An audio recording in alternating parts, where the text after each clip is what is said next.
Start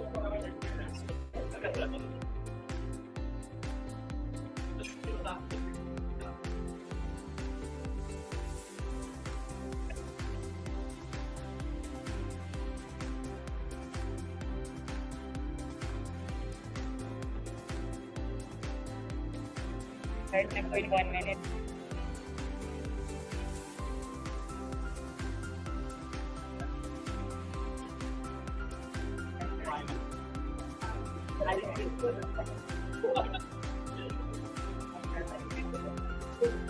Yung una po national assistant. Ang lab na yun.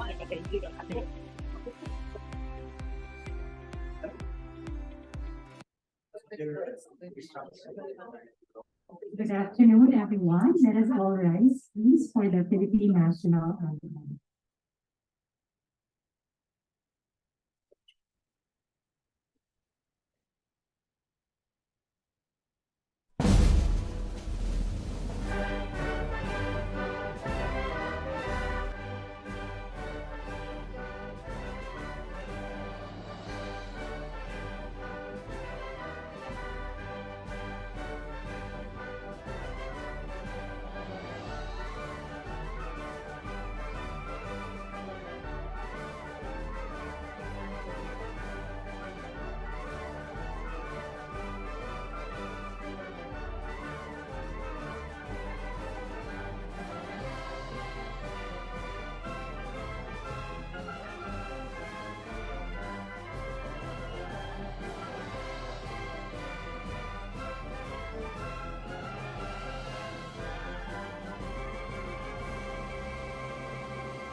Thank you very much, and you may now have your seats.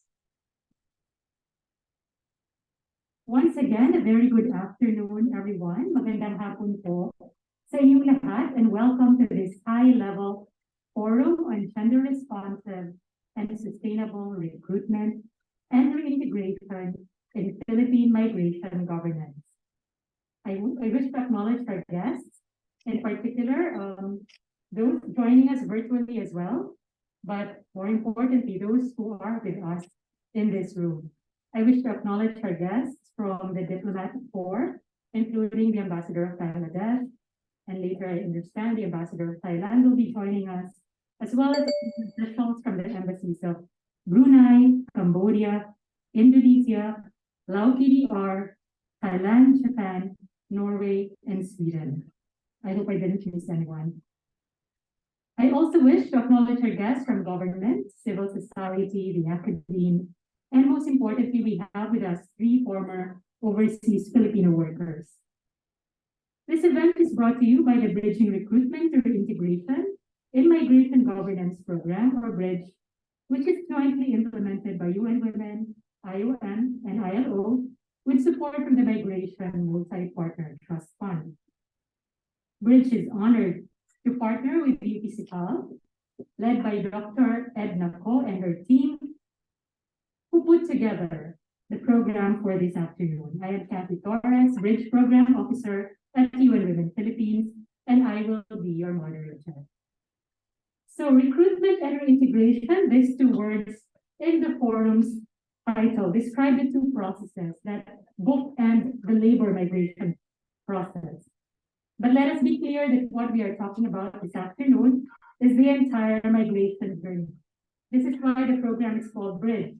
If you are trying to cross a raging river by means of a bridge, you better be sure that the bridge is not missing any plank or step, or even a screw or nail that could jeopardize your ability to cross safely. The Bridge program is jointly steered by the Philippine Secretary of Foreign Affairs and the UN Resident Coordinator. Though they are unable to join us in person due to developments in their schedule, we will be screening the pre-recorded messages they have shared with us. First will be the inaugural remarks from His Excellency Secretary Enrique Manalo, who before becoming Foreign Secretary, served as Philippine Permanent Representative to the United Nations, as Undersecretary for Policy at the Department of Foreign Affairs, and as Philippine Ambassador to the United Kingdom, among others. His inaugural remarks will be followed by a message from UN Resident Coordinator Gustavo Gonzalez, Mr. Gonzalez brings more than 25 years of extensive managerial and leadership experience in development, humanitarian affairs, and peace building in several UN entities across 3 continents. Let us please direct our attention to the screen and listen to the messages of Secretary Manalo and Mr. Gonzalez.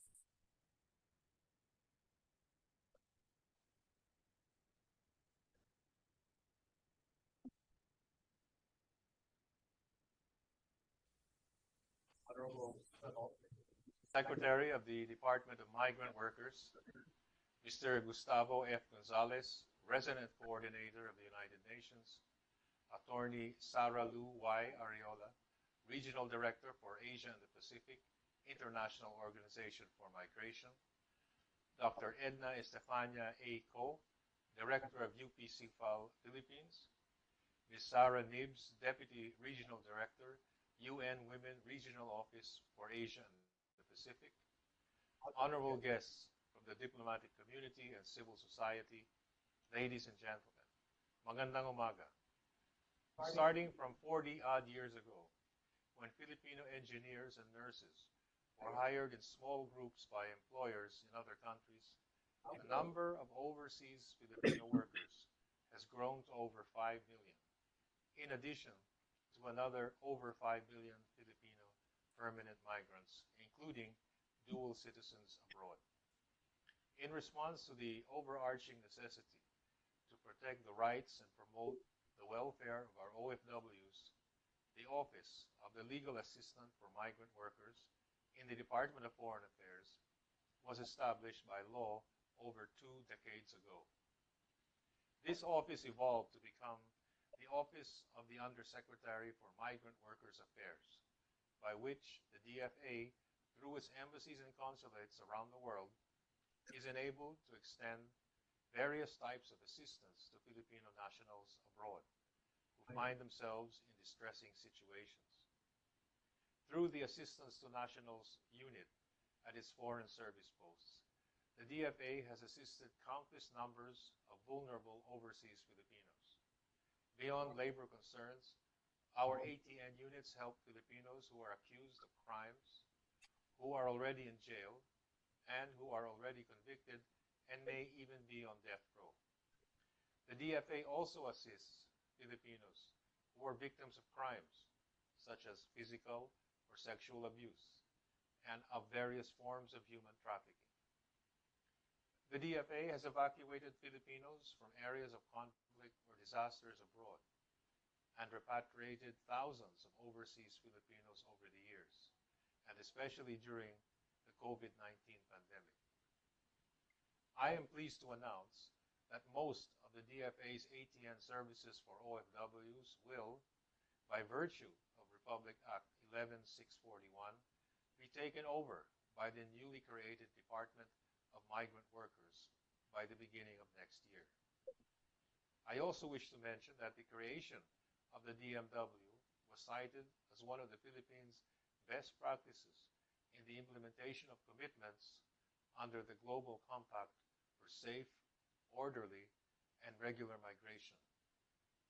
Nevertheless, the promotion and the protection of the welfare of overseas Filipinos will continue to be an important foreign policy pillar for the DFA. Thus, we will continue to provide ATN services to our Filipino nationals, specifically to Filipino permanent migrants, dual citizens, students, trainees, and bona fide tourists. UMWA will remain operational under another name to concentrate on other Filipinos overseas and to realign its focus on migration policy. As the leading Philippine agency in migration affairs, the DFA participates actively in various fora on international migration and in the negotiation of instruments, bilateral and multilateral, binding and non-binding, relating to migrants, migrant workers, and issues that affect them. We also value partnerships on common concerns in the area of migration, such as the Bridge Project, which UN Women and the IOM to enhance the Philippines' capabilities to fulfill its commitments under the GCM. Complementing the DFA's efforts in the international arena, the Department of Labor and Employment and the Department of Justice, as head of the Interagency Council Against Trafficking, have been strengthening Philippine regulations and operations to combat illegal recruitment and human trafficking on the domestic front. In all of these efforts, the DFA and the entire Philippine government in general have always tried to craft policies and interventions that address the unique challenges confronting women migrants whose numbers have risen to match or even overtake the total number of male OFWs. We acknowledge that women migrants may be more vulnerable to exploitation and abuse and unsafe migration and working conditions. We are duty-bound to accord them effective and responsive protection. Admittedly, there is still an abundance of room to make our laws, regulations, and processes more gender responsive. Certainly, the DFA is making the effort to improve in this aspect in terms of our data collection and analysis and providing the information and recommendations to our partner agencies who have the mandate in the domestic arena concerning our OFWs. I therefore welcome the holding of this timely and valuable forum as a platform to discuss the level of gender responsiveness of the recruitment and reintegration of our migrant workers and how to change the existing practices and attitudes for the better. I hope the discussions will yield much insight and offer apt and practicable solutions towards a sustainable and gender-responsive governance for Filipino migrant workers. Thank you. And in keeping with the season, maligayang Pasko. Mabuhay.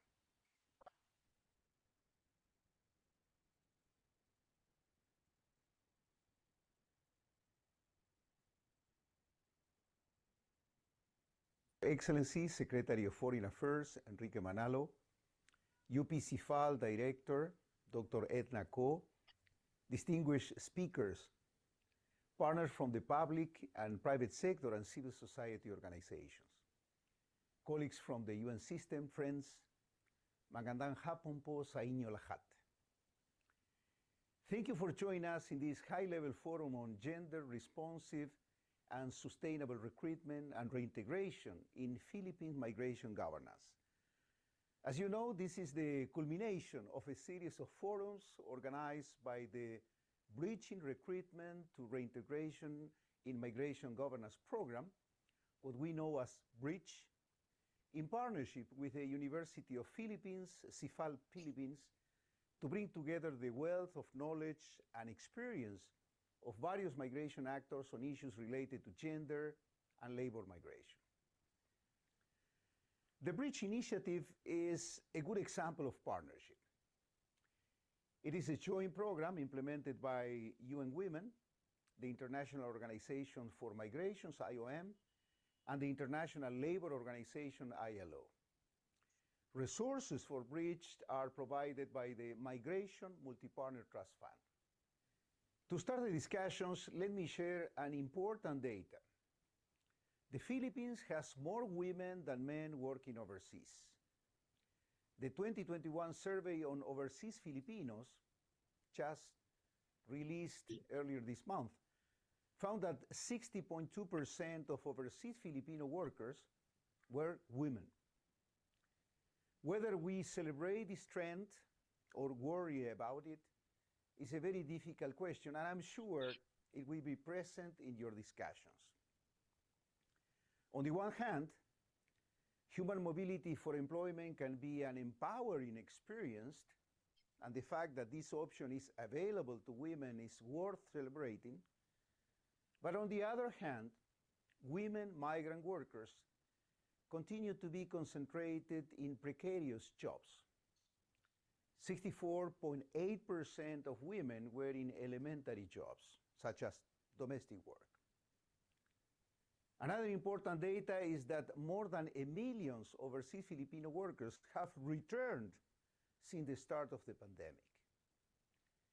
And a survey conducted by the Scalabrini Migration Center as part of the Bridge program estimates that around 59% of them intend to remigrate, and around 4% have already been able to do so. So that means that hundreds of thousands more are looking for ways to return abroad for work. These returnees are now confronted to an important change in labor opportunities. As we know, digital technologies require a new set of professional skills. And even the climate crisis and the need to decarbonize industries is also transforming the labor market, which requires new skills and capabilities.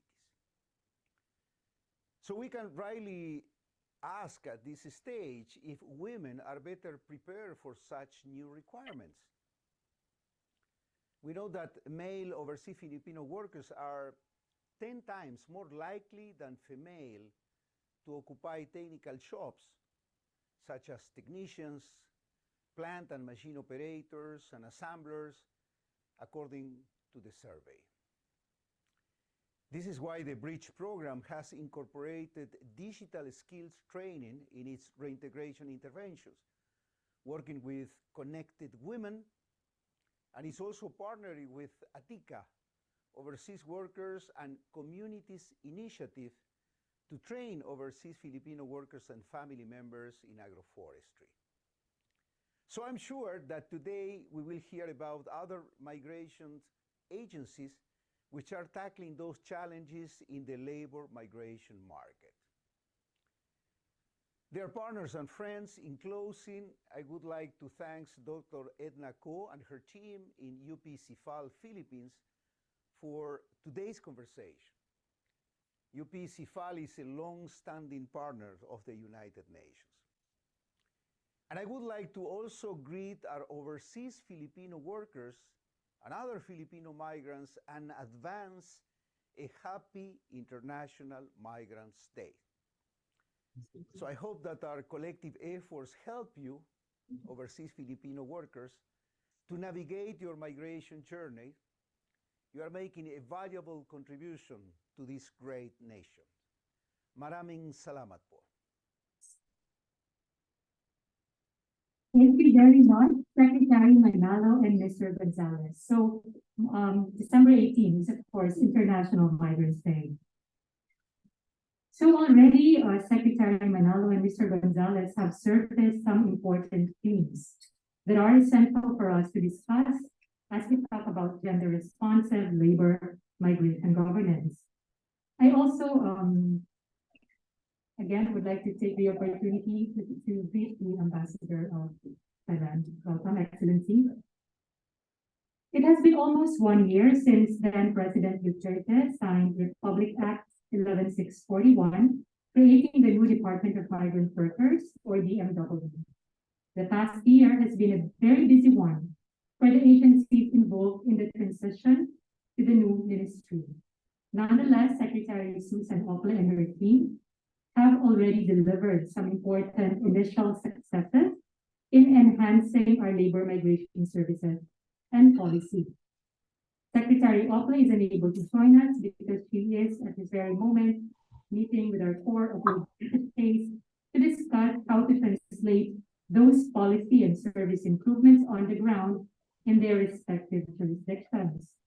We are delighted, however, that we are joined virtually by one of her trusted deputies, who also served alongside her at her previous work at Blas F. Ople Policy Center and Training Institute, where he served as Executive Director, to share with us information about recruitment reforms in Philippine labor migration governance. Let us all welcome Assistant Secretary Jerome Alcantara. Passage Jerome, excited to hear what you have to say. Thank you very much and good afternoon. Can you hear me well? Yes. Yes, we can hear you, Asa. Thank you. Okay, thank you very much. And it is an honor and a pleasure to represent the Secretary in this important gathering. She sends her regards and also her regrets because she is actually on the way home. No? She traveled to Brussels with the president, and she is right now on her flight home. And she would have loved to be here, even personally, because I see in the audience that she has some very good friends. I see uh, Director Sarah there, and Yuko of IOM, and a host of other friends from UP-CIFAL. So she's looking forward to seeing you. So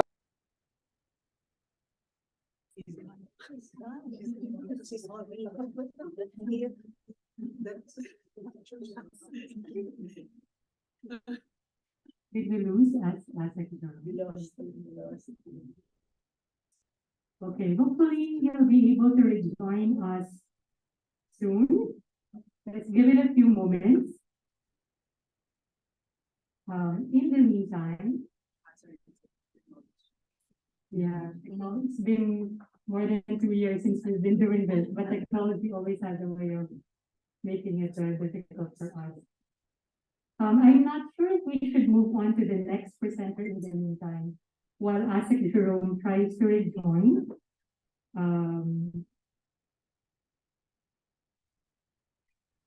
Let me confirm with our technical team. Is he able to rejoin? He's not able to rejoin. Huh? Okay. So I think we'll move to our next speaker first. Okay. So is there?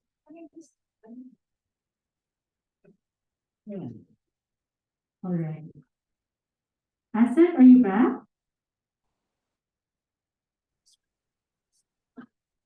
All right. Welcome back, Asset. apologies. I'm joining remotely from Tagaytay since we're having our hello. Yeah. All right, Asset, we can hear you now. Yeah, apologies for my poor connection. I'm currently in Tagaytay. We're holding our first ever planning conference with our Philippine overseas labor offices. And I think one of our esteemed labor attaché, Labat Corina of Milan, is also here with me and will also be speaking. So I'll take advantage of the good connection right now that I currently have, which I am not sure I will be able to maintain for the rest of the time, and go straight into my task for this afternoon, which is to uh, update us on some of the reforms that are being undertaken by the Department of Migrant Workers. So, if I may ask Camille to share the slides.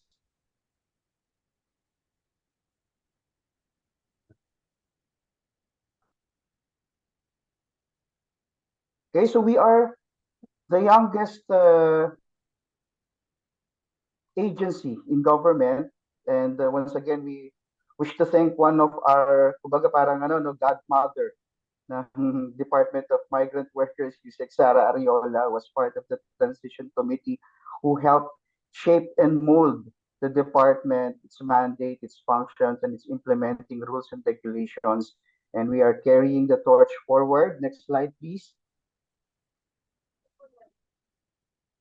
Our mandate, we are the primary agency tasked to protect the rights and promote the welfare of overseas Filipino workers. We work closely with the Department of Foreign Affairs and other agencies in the formulation, planning, coordination, and implementation of policies and systems for regulating, managing, and monitoring overseas employment and the integration of OFWs. Our mandate is also to promote the empowerment and protection of migrant workers by enabling and training them to gain appropriate skills and ensuring access to continuous training and knowledge development. Next slide, please. Our mission is to empower migrant workers through digital transformation of our processes and ensuring sustained ease of doing business. We are also committed to implementing and managing a national integration program that would enhance their skills, knowledge, and competence and facilitate their safe and productive reintegration in their communities. Next slide. And I think this is one of the more important reforms that we're having. The one of the primary directive of the secretary is that we put the OFWs at the center of everything that we do. Everything, all of the decisions, all of the policies, programs should have the welfare and the benefit of OFWs and their families at their heart. We want establish the DMW, the Department of Migrant Workers, is the exclusive home in government of our OFWs and their families. So that's what we want to do. We want to establish, ang gusto po namin ay isang tahanan. That's the tagline that we use always, tahanan ng OFWs, where the OFWs will feel that they are comfortable, will be nurtured, and that they will have the opportunity to uh, fulfill their destiny as co-architects of national economic development. Next slide, please. We have just recently formulated our key result areas, and this I think is where I will be anchoring my discussion on recruitment reforms. First of all, we are strengthening evidence-based and human rights-based policymaking in we created a working group within the department, which is currently reviewing all of our bilateral labor agreements and all of our multilateral commitments to make sure, first and foremost, that all agreements that we do are human rights based, that these are based on the GCM objectives. And aside from that, of course, that we are utilizing international labor conventions and other similar commitments in crafting specific regulations. Like, for example, the development of the new standard employment contract for the Kingdom of Saudi Arabia is guided by the provisions of relevant ILO conventions, including ILO Convention 189 on decent work for domestic workers. Second, we are committed to sustaining fair and ethical recruitment based on decent work norms and policies in pursuit of anti-illegal recruitment practices. We have a cluster on licensing and adjudication, and part of the rules reforms that we are doing right now is on strengthening incentives and other forms of regulatory uh, mechanisms that would promote fair and ethical recruitment. While we are still committed to pursuing punitive actions for traffickers and illegal recruiters, we also understand that that the private sector stakeholders should also have incentives, should also be receiving incentives, and should also be um, encouraged to adopt fair and ethical recruitment standards. We are committed to expanding holistic rights-based welfare programs to empower OFWs and to protect their rights. And even in the negotiations for in specific countries, the rights-based welfare programs of OFWs are being are at the front and center.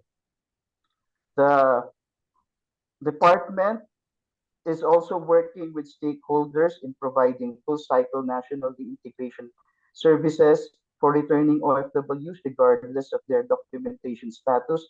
Just recently, the department, in partnership with the Bridge program, concluded a planning workshop for the reintegration framework that is now currently, at this very moment, being discussed in our planning workshop. We are talking at how we are discussing and finding ways on how we can integrate that in all aspects of the program. Uh, Initially, in the past, the integration is focused mostly on those who are already coming home. But what we want to do and what is the mandate of the law is that the reintegration should be uh, considered even at the start of the migration cycle, and that it should be a shared responsibility of all stakeholders. So even our at the post, even at our labor offices, which will eventually, upon full constitution of the department, will now be transformed into the migrant workers office. Even our migrant workers offices will have tasks that are related to the reintegration of overseas Filipino workers.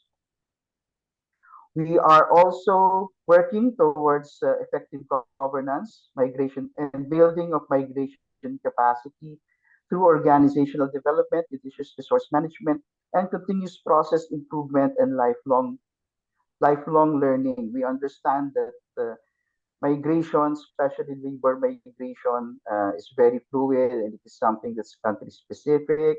It is there are dynamics within certain labor markets that we need to understand. So it's a continuing challenge for the department to keep on learning and to keep on building the capacity of our staff.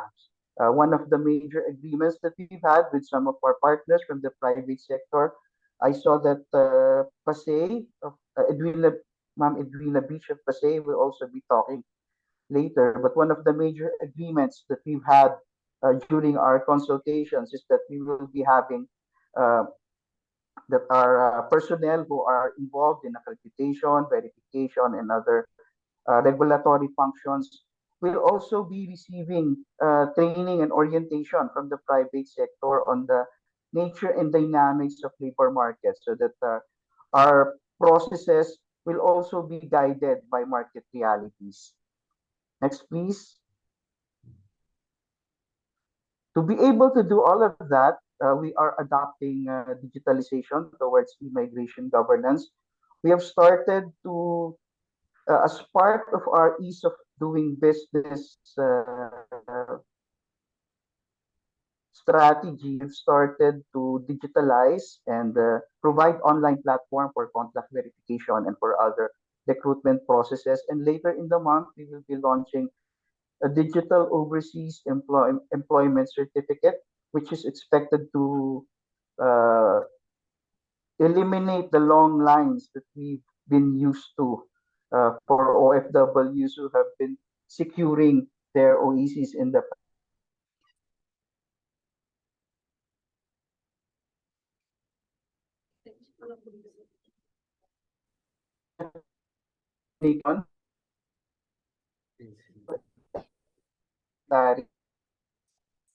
Make sure in the introduction of new policies and introduction of new programs, and even in the introduction of new digital applications, that these are properly communicated to our stakeholders, and that the process of consultation is an ongoing process.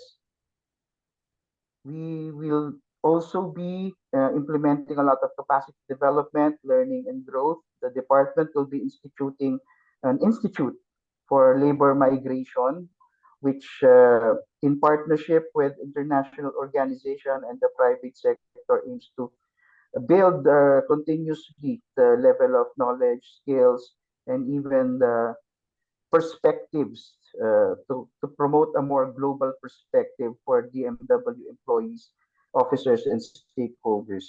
We are also banking on your partnerships, on your uh, coming from the secretary and I are coming from the private NGO sector, and we're very aware of the power of partnerships. We were able to do a lot of great things in the past, utilizing the core competencies and the goodwill of all of the stakeholders. Next, please.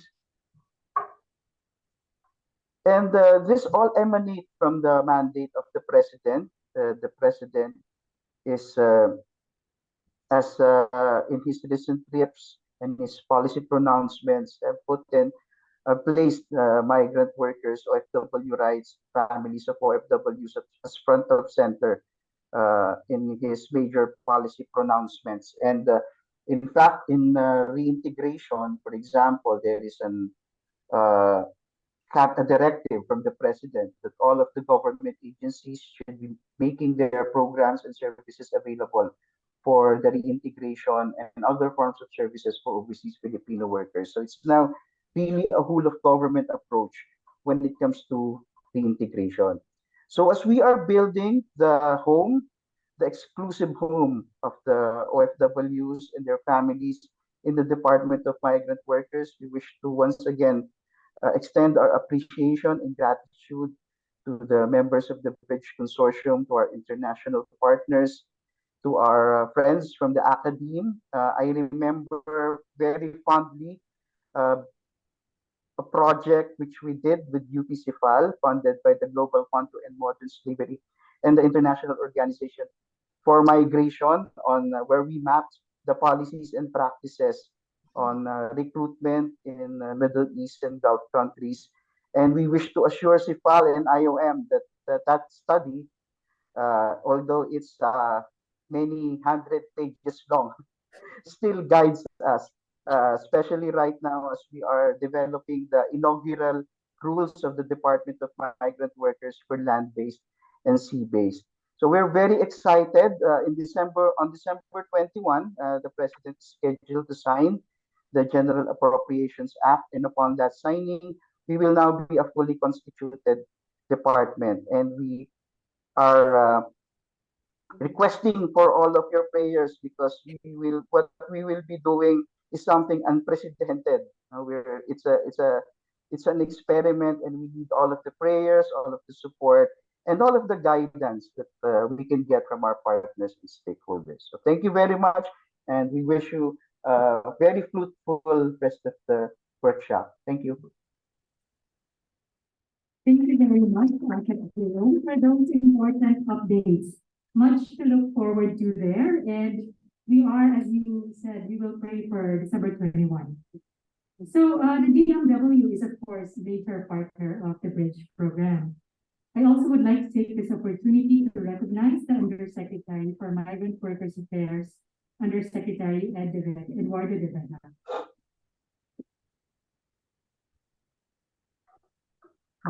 Achieving fair and ethical recruitment of migrant workers is a joint endeavor that requires the commitment not only of migrant sending countries, but also of the countries of destination, of the employers as much as the workers.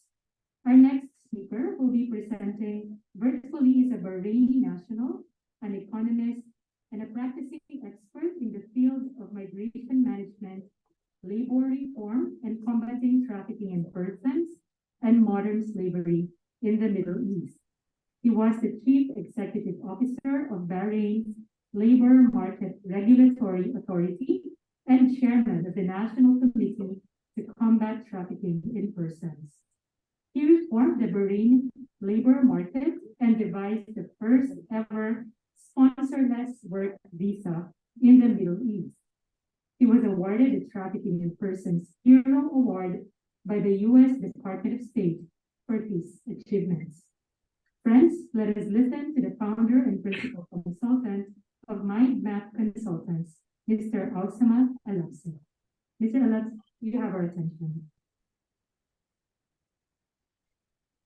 Good afternoon, my friends in the Philippines and everywhere else where they're joining the meeting today. Good morning from Bahrain. It's not even 9 o'clock here. I really appreciate the efforts that are done. I really appreciate the discussions that come out from events such as these. They are important in a multitude of ways. They're important because in our efforts to do good, we create new realities. And these new realities require us to stop and look and see what we've done along the way. It is particularly important for a country, in my opinion, like the Philippines, who have throughout my career been partners. I always have considered them partners, and I say this in the presence of my partner in crime, Sarah Ariola. She knows it because in the past I told her I chose to partner with the Philippines because they are difficult. They are difficult because they're serious. People who take their job seriously tend to be difficult, and I'm serious as well. In my job, my previous job, I was very serious. I've got about 15 minutes today, so I'm going to spread it in a way that raises questions rather than give answers. But for a historical backdrop, please allow me to elaborate on what was said in the introduction. Let us start by looking at sponsorship, or kafala as it is known. It's this infamous system that so many countries from Asia, from the sending communities, have talked about. I was involved in the reforming of kafala since 2004, up till to my retirement in 2020. So I've given this issue about 16 years, 17 years of my life. Kafala as a system is a migration management system. It's not good, it's not bad, it's a system, and if we use it well, it can be for the benefit of everyone. If it is abused, it will result in abuse. It will result in trafficking or near trafficking conditions for the migrants. So it's not something to be taken lightly. But the migration management system that is kafala is something that comes with responsibilities on both sides. So it gave a lot of authority to the employer. Such authorities could be abused, could result in why many countries have called for the reform or the abolition of kafala. But what did it come with as well for the migrant? It came with legal responsibility in the host country by the employer, by the sponsor, for this migrant worker. So the employer was responsible not only for paying the wages, the employer was responsible for accommodation, for transport, for food, legal responsibility, return tickets back home, medical insurance, and God forbid the return of mortal remains should the migrant doesn't make it home alive. These are legal responsibilities. And throughout the years, the sponsor, the employer, was established as responsible for this. So what did we do in 2017?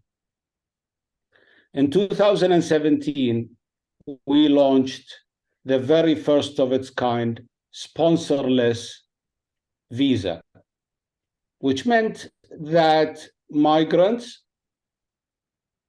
would become their own bosses. They would not be linked or connected to an employer or a sponsor. They are free to pursue any job that they wanted. They could get into short-term or long-term employment. They could get part-time or full-time. They were their own bosses. Effectively, they were independent contractors and not employees anymore. We offered this in 2017, and we decided to offer it to all levels of migrant workers in the country. So it wasn't something that was designed for white collar or professional, and it wasn't something that was designed for blue collar either. It is something that was designed for everyone. But initially, when we offered it to irregular migrants.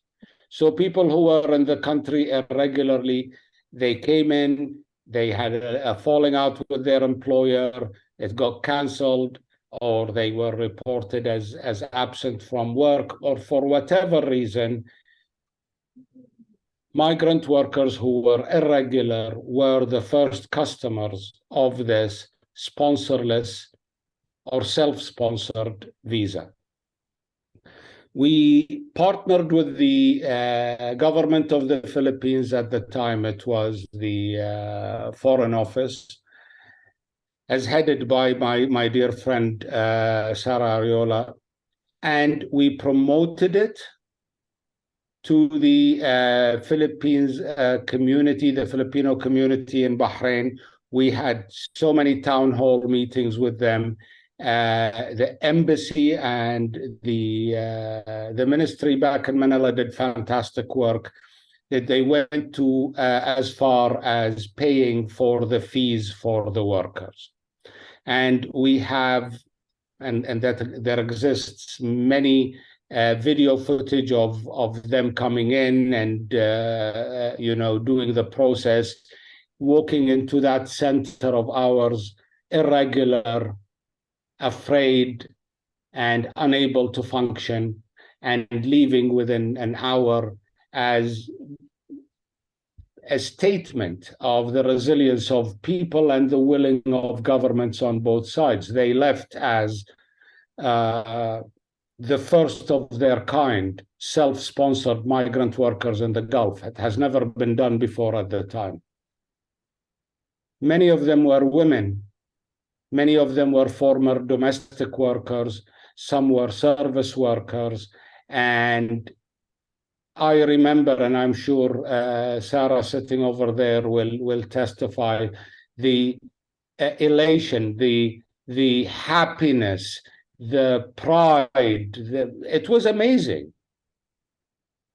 But none of us actually thought what would happen after that. We didn't, in Bahrain government. The Philippines government didn't, and the migrants themselves didn't. Because what we did is we removed the legal responsibilities on the employer and shifted them now to the migrant himself or herself. What does that mean? Now they have to go out and find accommodation for themselves, enter into a lease contract. Now they have to go and make sure that they manage their business and their finances well, and that they always have enough finance to feed themselves. Now they had to go out and enter into legal contracts with potential employers. They had to set up mechanisms to receive money and save money, whether it is bank accounts or something else. They needed to take over their lives. Some of them had the experience and the educations. Some didn't. So when we take a system like the kafala system, like the sponsorship system, that was there since 60 years, generations upon generations of migrants as well as employers have used it, and we abolish it. We create a new reality. The new reality is more than just a legal status. It's more than a visa that is stamped on the passport. The people that are impacted by this new reality, people who are impacted by this law, need to have the life experiences, the knowledge, the ability to fend for themselves and thrive, because the whole idea was for them to thrive. We interviewed some women who availed of this system. We interviewed them months later, And some of them came to the town hall meetings that the Philippines embassy did in Bahrain. And they were asked, they were still happy. And they said that they were, they felt empowered, and they felt that they controlled their lives. But we saw that others who have taken, because you need to understand that close to 70,000 people availed of this program. This is no pilot. This is not a small program. But we saw that many of them returned back to being sponsored. They went back to being under the sponsorship, under kafala system, because we did not provide them with enough support to change the way they've been thinking all their lives. There were no legal safety nets. There were no social safety nets. There was no assistance to them on how to negotiate contracts, how to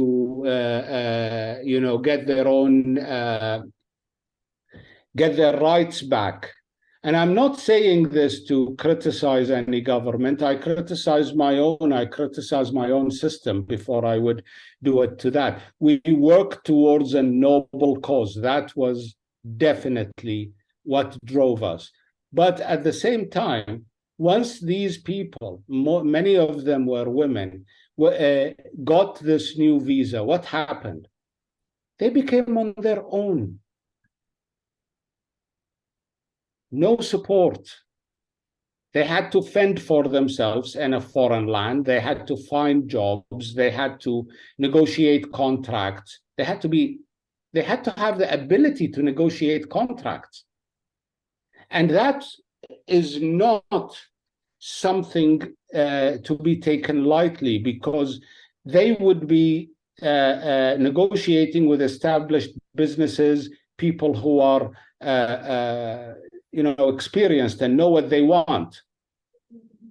The system continues. The system did not fail. The people are working today.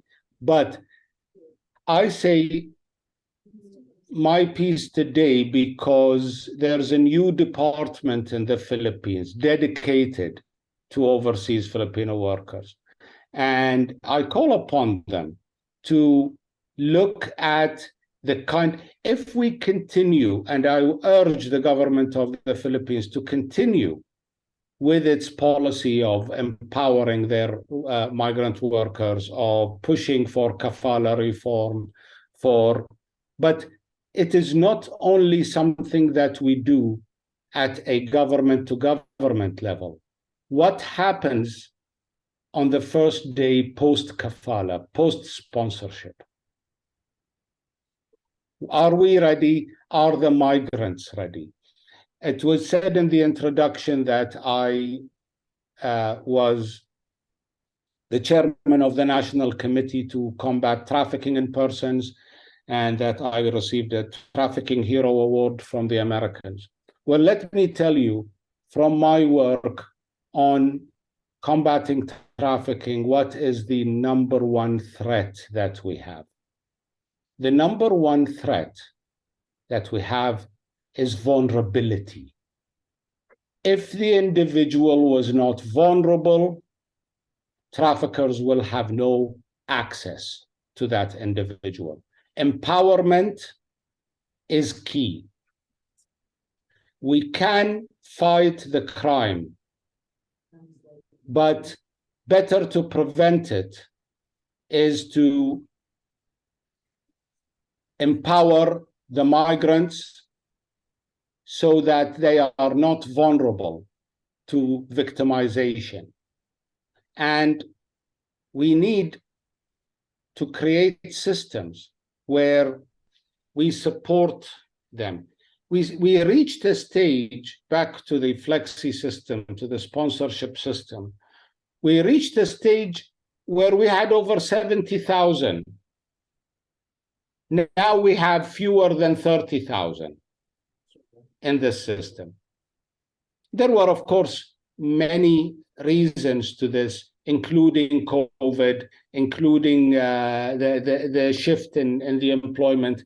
But it also meant that we did not empower the people with the tools that they need so that they would succeed, so that they would survive, so they would become self-employed, independent contractors. This is what abolishing kafala means.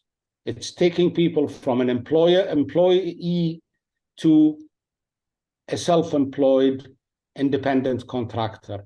And these people want to succeed, and we want them to succeed, but we need to think together on how to empower them in order to succeed. So I guess my take home in closing of my remarks for the day is that we have achieved to a great degree what we set out to do many years ago. Bahrain has reformed, Saudi Arabia has reformed their system, the United Arab Emirates has reformed their system, Qatar has reformed their system. Everyone has reformed their sponsorship, their kafala system. Some to a degree of doing what we're doing. It's also available in other countries, some in changing the laws. But do we know what we will do post-kafala? Do we have a plan on what we will do post-kafala, and how are we going to support the migrants into transitioning? This is the issue I would like to put on the table. And I'd also like to say it's so great to be with you again, see all these friendly, familiar faces, and I look forward to the rest of the day. Ladies and gentlemen, thank you very much. Thank you very much, Mr. Alati, for those insights, highlighting the challenge of effecting lasting transformation. You said that people who are serious about their jobs tend to be difficult, which is certainly important in dealing with difficult problems. From the Middle East, we cross over to Europe, where we have countries like Italy and the United Kingdom that have long welcomed large numbers of Filipino migrant workers, including women. But there are other economies in the region that are increasingly looking to the Philippines to meet their labor requirements. Our next speaker will share with us insights about how to ensure ethical and sustainable recruitment and deployment to these emerging European markets. She is an experienced lawyer with a Juris Doctor degree from the Ateneo School of Law and extensive legal experience in multiple organizations. For the past 6 years, she has also served as the labor attaché in one of our busier Philippine overseas labor offices, that's in Milan, Italy. Let us put our hands together for Attorney Maria Corina Padilla Bunyag. Thank you, Katrina. If we can put up the slide, please. Good afternoon, everyone. On behalf of the Department of Migrant Workers, we're very happy to be part of this event in pursuance of the Bridge program. So to our honorable colleagues from the different departments, from DMW, DFA, DOLE, OWA, the Philippine embassies and consulates, and LGU, and of course, to all those watching in person and via Zoom, a pleasant afternoon to all. Today, we would like to share some insights on ethical and sustainable recruitment in emerging markets in Europe. Next slide, please. So to begin with, we all know that the Middle East has long been a major destination for our migrant workers. This has been happening for so many years. But of recent, with all the various disruptions that has been happening, from wars and unrest, from the refugee crisis, and from the recent pandemic and still ongoing pandemic, and the Ukraine crisis, we have seen a transition of our migrant workers from Middle East and Asia towards the emerging markets in Europe. So the factors that have caused these transitions include the movement of deployment from Middle East, Asia to Europe, labor shortage in the EU region, again, the pandemic and the Ukraine crisis. And as we've recognized, the European Union or the European region offers a more productive labor environment. There is also the freedom of movement for our Filipino migrant workers in the region. Currently, there are 7 migrant workers' offices in Europe in order to address these emerging market needs. Next slide, please. So for this presentation, we would like to focus on certain new labor markets, namely Hungary, Austria, Romania, Slovenia, Croatia, and Slovakia. For the information of everyone, just even in the height of pandemic, it is surprising that labor deployment has in fact increased in the areas in the European Union. In Hungary, we are very happy that the Hungarian government has expressed its interest to hire Filipino skilled workers. As of this year, 2022, we have deployed around 3,000 Filipino workers to the country, and their demands are for skilled laborers in the area of manufacturing, electronics, transport industry, farm work, and also some household workers. In Austria, the demand is more on healthcare professionals. Romania has a demand both for skilled workers and household workers. Slovenia and Slovakia has a demand for construction workers and also for truck drivers. Croatia, on the other hand, focuses on hospitality and tourism industry. With all these emerging markets, we see that our Filipino workers are still facing new challenges despite the better labor market environment in these regions. Next slide, please. So what are the typical job opportunities in these regions? Again, there are the seasonal workers in tourism and hospitality sector, the agricultural or farm workers, factory workers.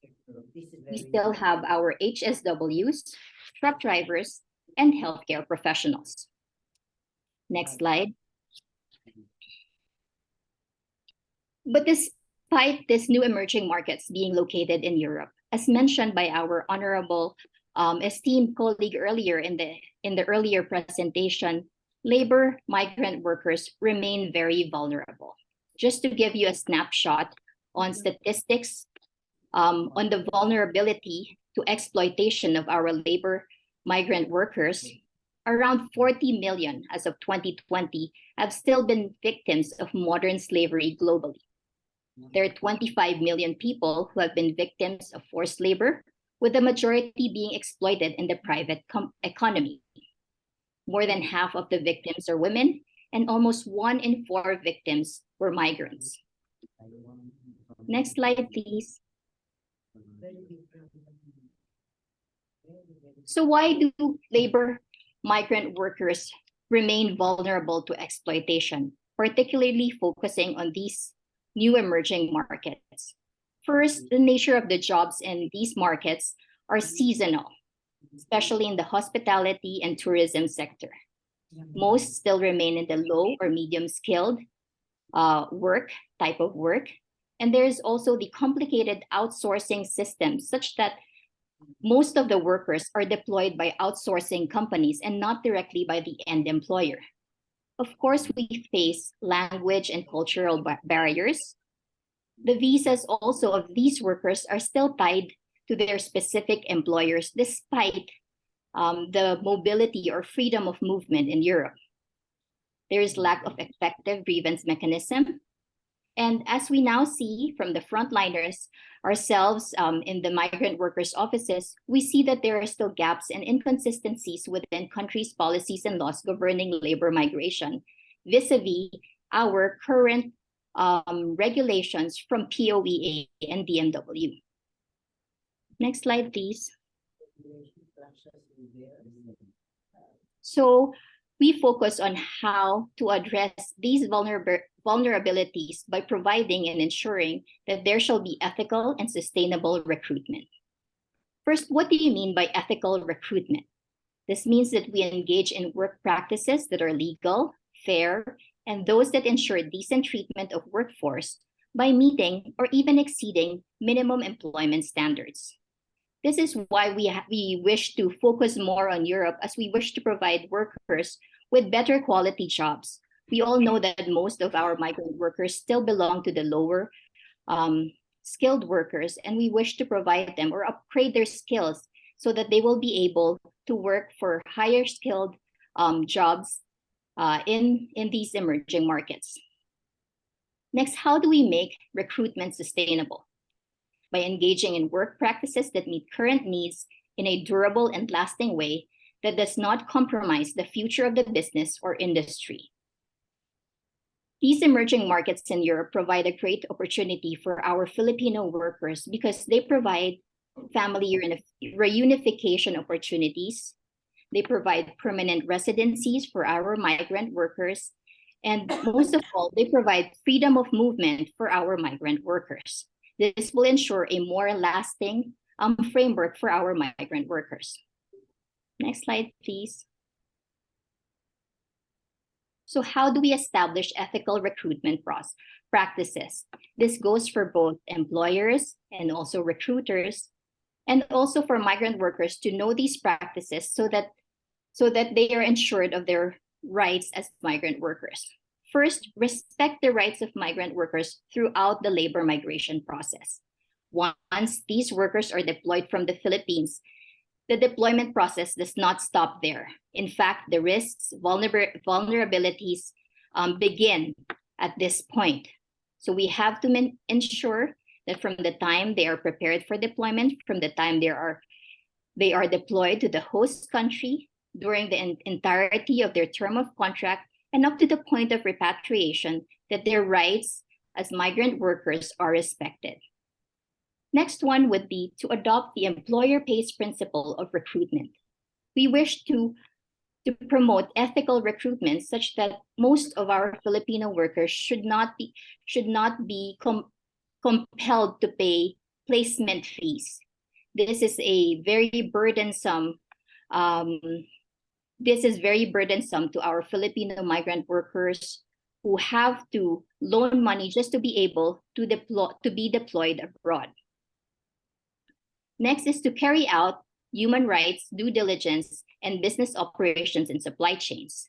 So there should be constant monitoring throughout the employment term of our migrant workers. As of now, there are current reforms and practices being carried out by employers, agencies, as supervised by the Department of Migrant Workers.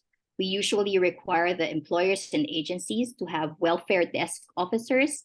They submit reports on the condition and status of their migrant workers, and to provide us right away of incident reports should there be cases of injury or death of migrant workers. Next would be to respect migrant workers' right to freedom of movement.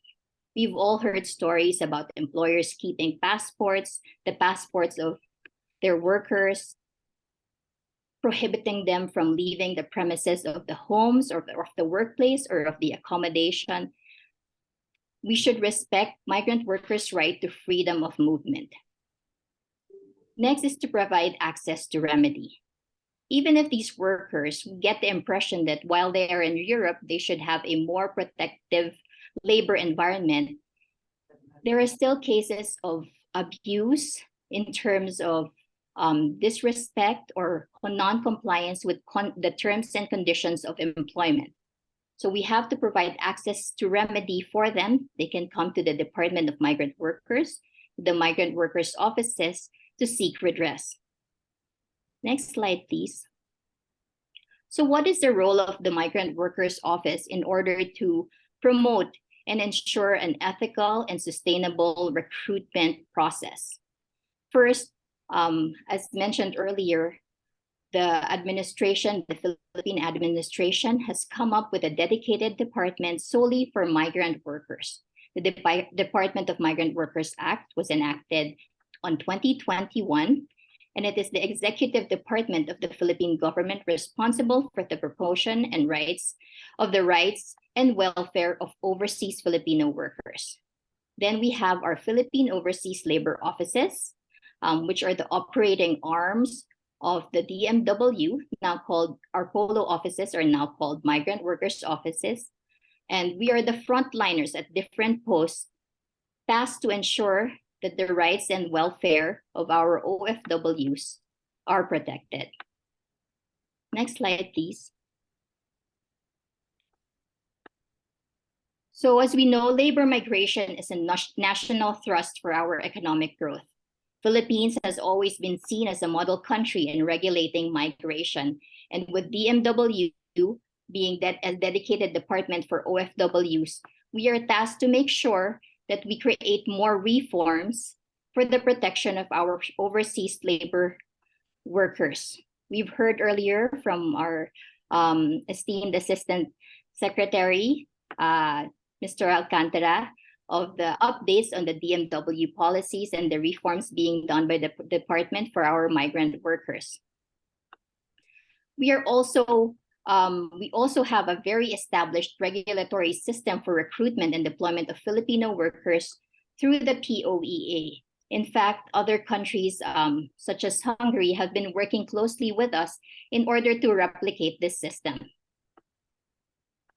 Next slide, please. So for the migrant workers offices, here are some of the tasks and initiatives that we do in order to ensure ethical and sustainable recruitment. All their contracts of employment are verified and accredited by the Migrant Workers Office to ensure that they abide not only by the terms of our Philippine labor laws, but also of the labor laws of the host country. We also do employer interviews to ensure that these employers are operating in a sustainable and protective manner for our employees, for our migrant workers. We do company site visits to ensure that they have a healthy environment, working and living environment also for our migrant workers. We do monitoring of compliance of employers and agencies. And in case of issues, labor issues, misunderstandings between employers and the workers, between the workers and agencies, we provide conciliation and mediation services. And of course, our usual welfare assistance for distressed OFWs. And the end objective of labor migration is reintegration. So this is just a run through of the steps for verification of the employment contracts of migrant workers. Next slide, please. So as a way forward, we have a new department. This is, as we say, ang Department of Migrant Workers, ang tahanan ng ating OFWs. We are working to ensure that we have a better home for our OFWs. And as a way forward, we wish to have an MWO for each embassy and consulate. We wish to have our presence felt globally in each and every country where there are OFWs. We conduct regular visits to the different jurisdictions if there's no resident MWO in that country. We are also conducting reforms such that we do country-specific standard employment contracts. We have also been conducting bilateral labor talks with the end of having MOUs or bilateral labor agreement with host countries of emerging markets to ensure proper deployment of our Filipino migrant workers. We conduct regular briefings with FPAs and PRAs, and we are strengthening our illegal recruitment and third country surveillance and prosecution. And lastly, we are moving towards digitization and online verification and digitization of our other services. So this is our way forward. But way forward is something that is not just for the Department of Migrant Workers. It is for all of us to play a role in. We have to put our migrant workers at the center. They have been at the forefront of all these disruptions, and they need our protection as they are most vulnerable during these disruptions. So thank you very much.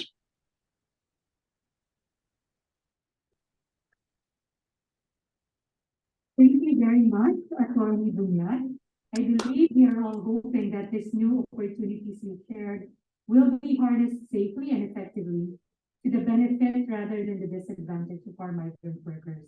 We wish you the best. Labat Bunyad with your efforts. Speaking to us next is the chairperson of the Philippine Association of Service Exporters, Inc. A seasoned leader and spokesperson of the recruitment industry, she also holds or has held various leadership roles at the Australia and New Zealand Association of Employment Providers of the Philippines, Japan Employment Providers of the Philippines, and Consultants Association, and the Bagong Bayan Foundation. To share some reflections on the ethical recruitment business model, is it gender responsive? Let us welcome Ms. Edwina B.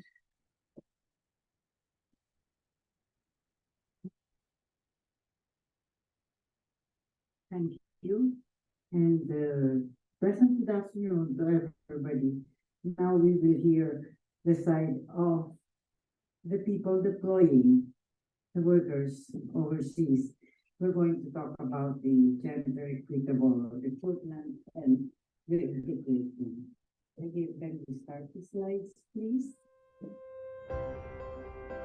To introduce, we are from the Philippine Association of Service Exporters Incorporated, the oldest group in the country. Our pathways of contact across numerous areas within sustaining gender inequality, from recruitment to selection to employment and sometimes even up to reintegration. Gender-based stereotypes affect which candidates get recruited for certain roles and which do not.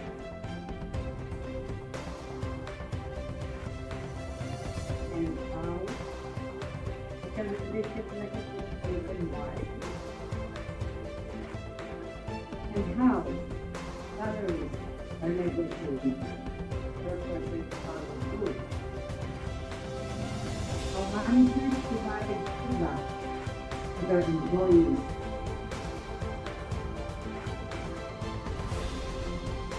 Generations have shown that gender biases are nearly always present in employment decisions, partly influencing our assessment about who is the right best person.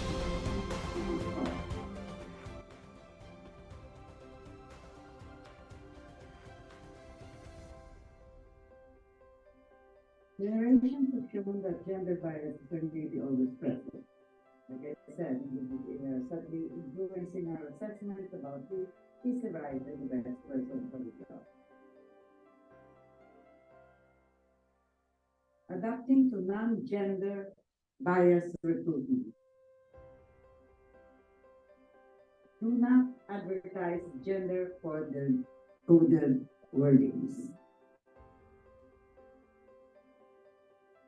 Accept as many qualified women as men applying for the job.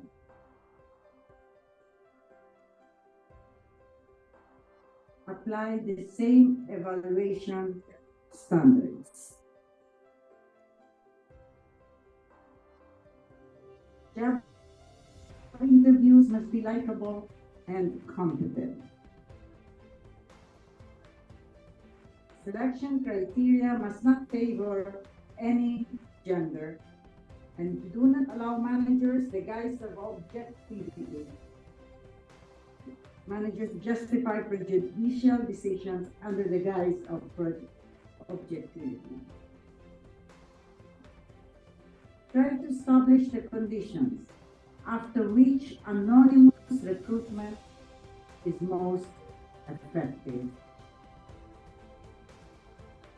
Vague, inconsistent, or negative feedback can have significant impact on women's ability to be hired or to progress within their careers. Women are as committed as men in their work. do not undervalue women in their workplaces. Merit the actions, not the gender. Having an overseas job away from the Philippines involves taking various risks and many sacrifices. That is why it is important that before you leave the country, you already feel safe and secure because you know that the recruitment agency is doing right and that the employer will be fair in their dealings. Understanding the recruitment process. Basically, ethical recruitment is merely following the rules of the DMW. No placement fees is one. Part 2 of the revised POA rules and the regulations governing the placement of land-based OFWs 2016, PRAs are not charged for placement fees for non-fee charging countries and for the deployment of domestic workers. Domestic workers are never charged placement fees, and also there are in Europe almost non-fee charging. No placement fees. Basically, ethical recruitment is merely following the rules, okay? No placement fee is usually equivalent on a 1 month salary of the worker, but in Europe, hardly. Hungary is one country that may charge placement fee, but the others, no. Other requirements are those stated by law. Understanding the role of recruitment agencies and the private sector in labor migration and in the deterrence of illegal recruitment and trafficking in persons. For generations, recruiting was a process scanned through resumes, bring in top candidates, have multiple in-person interviews, shake hands, and finally extend an offer. After the dust caused by COVID-19 pandemic starts to settle, that seems to be a distant memory now. Before COVID-19, the previous landscape was an employee marketplace with investing heavily in securing the best possible hire. Now with millions unemployed, the workforce ready to find and participate in the new norm, organization of associations must learn to pivot and give way to change as the future recruiting arrives. Actually, it has changed a lot now. Generation ago, companies posted jobs and got people in the door. Today, the dynamic employee-employer relationship has shifted. Employees are eager to reach the next stage of their career soonest. They want to know what is expected of them, what skills they need, and how they can move forward. Employers are in search of the best possible talent rather than someone to manage a task list. Employers are seeking employees who provide added value and the return of investment. It is a great change from what it was before. At present, these recruitment methods grow in popularity, combined with the fact that many companies have introduced work from home policies. Finding and hiring top talent across the globe is becoming much easier, allowing the candidate pool to grow. Pasay is one with government in its fight against illegal recruitment and trafficking in persons. Dole Administrative Order number 551 intensifies its fight to curb illegal recruitment activities and to further safeguard the Filipino workers from unscrupulous recruiters and syndicates. At present, this recruitment methods grow in popularity, combined with the fact that many companies have introduced work from home policies, finding and hiring top talent across the globe is becoming much easier, allowing the candidate pool to grow. PASEI is one in government in its fight against illegal recruitment. PASEI also guested the Bureau of Immigration in another roundtable discussion to give us a lecture on the modus operandi of illegal recruitment and human trafficking at the airport, which is actually now growing. The goal is to help stopping these crimes, which have victimized not only the Filipino workers, but also the Philippine recruitment agencies. The goal is to help on stopping these crimes, which have victimized not only the Filipino workers, but also the Philippine recruitment agencies. Human trafficking and illegal recruitment are two severe criminal acts with a single motive of getting the OFW in trouble and are exposed to discrimination, sexual abuse, etc. Recruitment agencies have long been offering assistance to victims of these crimes, but they themselves have also become victims to cybercrime and abuse. In many instances, we teach our applicants how to avoid illegal recruitment. Here are the few tips on how to avoid illegal recruitment. Apply with PMW POEA licensed agencies. Apply with agencies with legitimate and accredited job orders only and inside their premises. Transact business only inside the official address of the agency that is licensed by the DMW and POEA, and pay only the allowed 1 month placement fee exclusive of documentation and processing costs. Get a valid receipt for recruitment costs and signed employment contract. Do not deal with fixers meeting in McDonald's. Now that everything has turned virtual, recruitment has also turned to cyber crime. Unscrupulous recruiters frequently offer promising jobs and facilitate faster processing of documents. There is illegal recruitment and there are drug couriers and child trafficking. Together with OWA and other government agencies and NGOs, the fight against these crimes should be strengthened.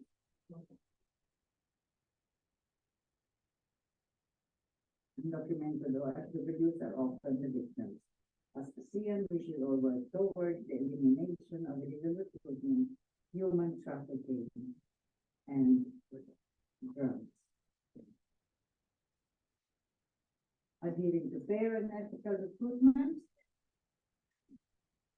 The purpose of a fair, safe, and ethical recruitment is to deter, reject, or identify persons who are unsuitable to work in specific roles. It is not allowing individuals to work without following the necessary pre-employment and comprehensive list of requirements and processes before deployment. Ethical recruitment is following the rules before engaging employment. It is monitoring during employment to ensure that the terms of an employment contract are followed. BMW is very strict now about monitoring. Ethical recruitment is also reintegration after overseas employment, which is actually now being worked very hard by the industry. In PASEI, safe, fair, and ethical recruitment is a must practice. Since overseas employment is not forever, PASEI also ensures that the OFWs and her family are taken care of by either the government's welfare projects or by other private sector initiatives like entrepreneurship, scholarships, and others. PASEI cares, and we work with a heart. We are trying very hard to really eliminate, especially the third country recruitment, where unscrupulous people go to the Middle East and get workers, sends them all over the world, basically Europe, even without job orders, and not even informing them that there is such a thing, especially in Europe, where you can only 6 months work because of the weather. So they work for 6 months and are jobless for the next 6 months with no accommodation, no food to eat. This is how bad the third country illegal recruitment is right now. And we would like to encourage, especially our friends here, to really monitor and see that it is not being done anymore, and maybe we can control it, because it is so rampant, and it really is a very, very big problem for our workers. So many workers now are coming home really, really in a very, very bad situation.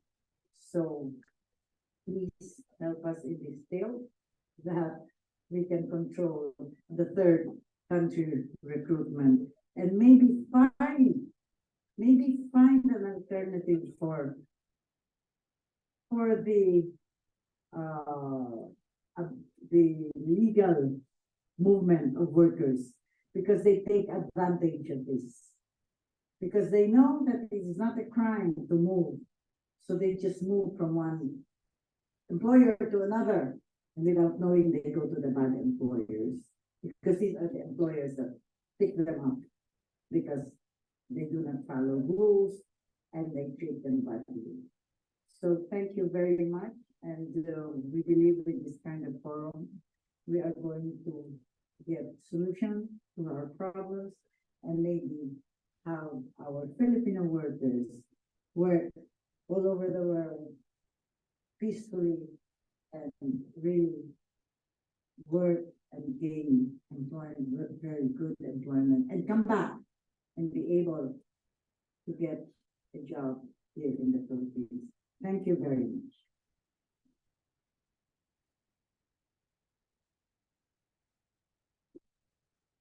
Thank you very much, Ms. Edina. The industry perspective is, of course, very important in managing labor migration, given ILO's tripartism approach, which we also promote in Bridge. From recruitment, we go to reintegration. Our next presenter has received multiple special mentions from our earlier speakers. She is the Regional Director for Asia and the Pacific of the International Organization for Migration. Previously, she served as Undersecretary for Migrant Workers Affairs at the Department of Foreign Affairs. She was the Philippines' chief negotiator in the negotiation of the Global Compact for Safe, Orderly, and Regular Migration. She earned her AB in Communication and Juris Doctor degree from the Ateneo de Manila University and her LLM in International Human Rights Law from the University of Essex as a British learning at the University of Essex Scholar. To speak to us about gender-responsive return and reintegration amid 21st century crisis, let us all welcome Attorney Sarah Lou Ariola.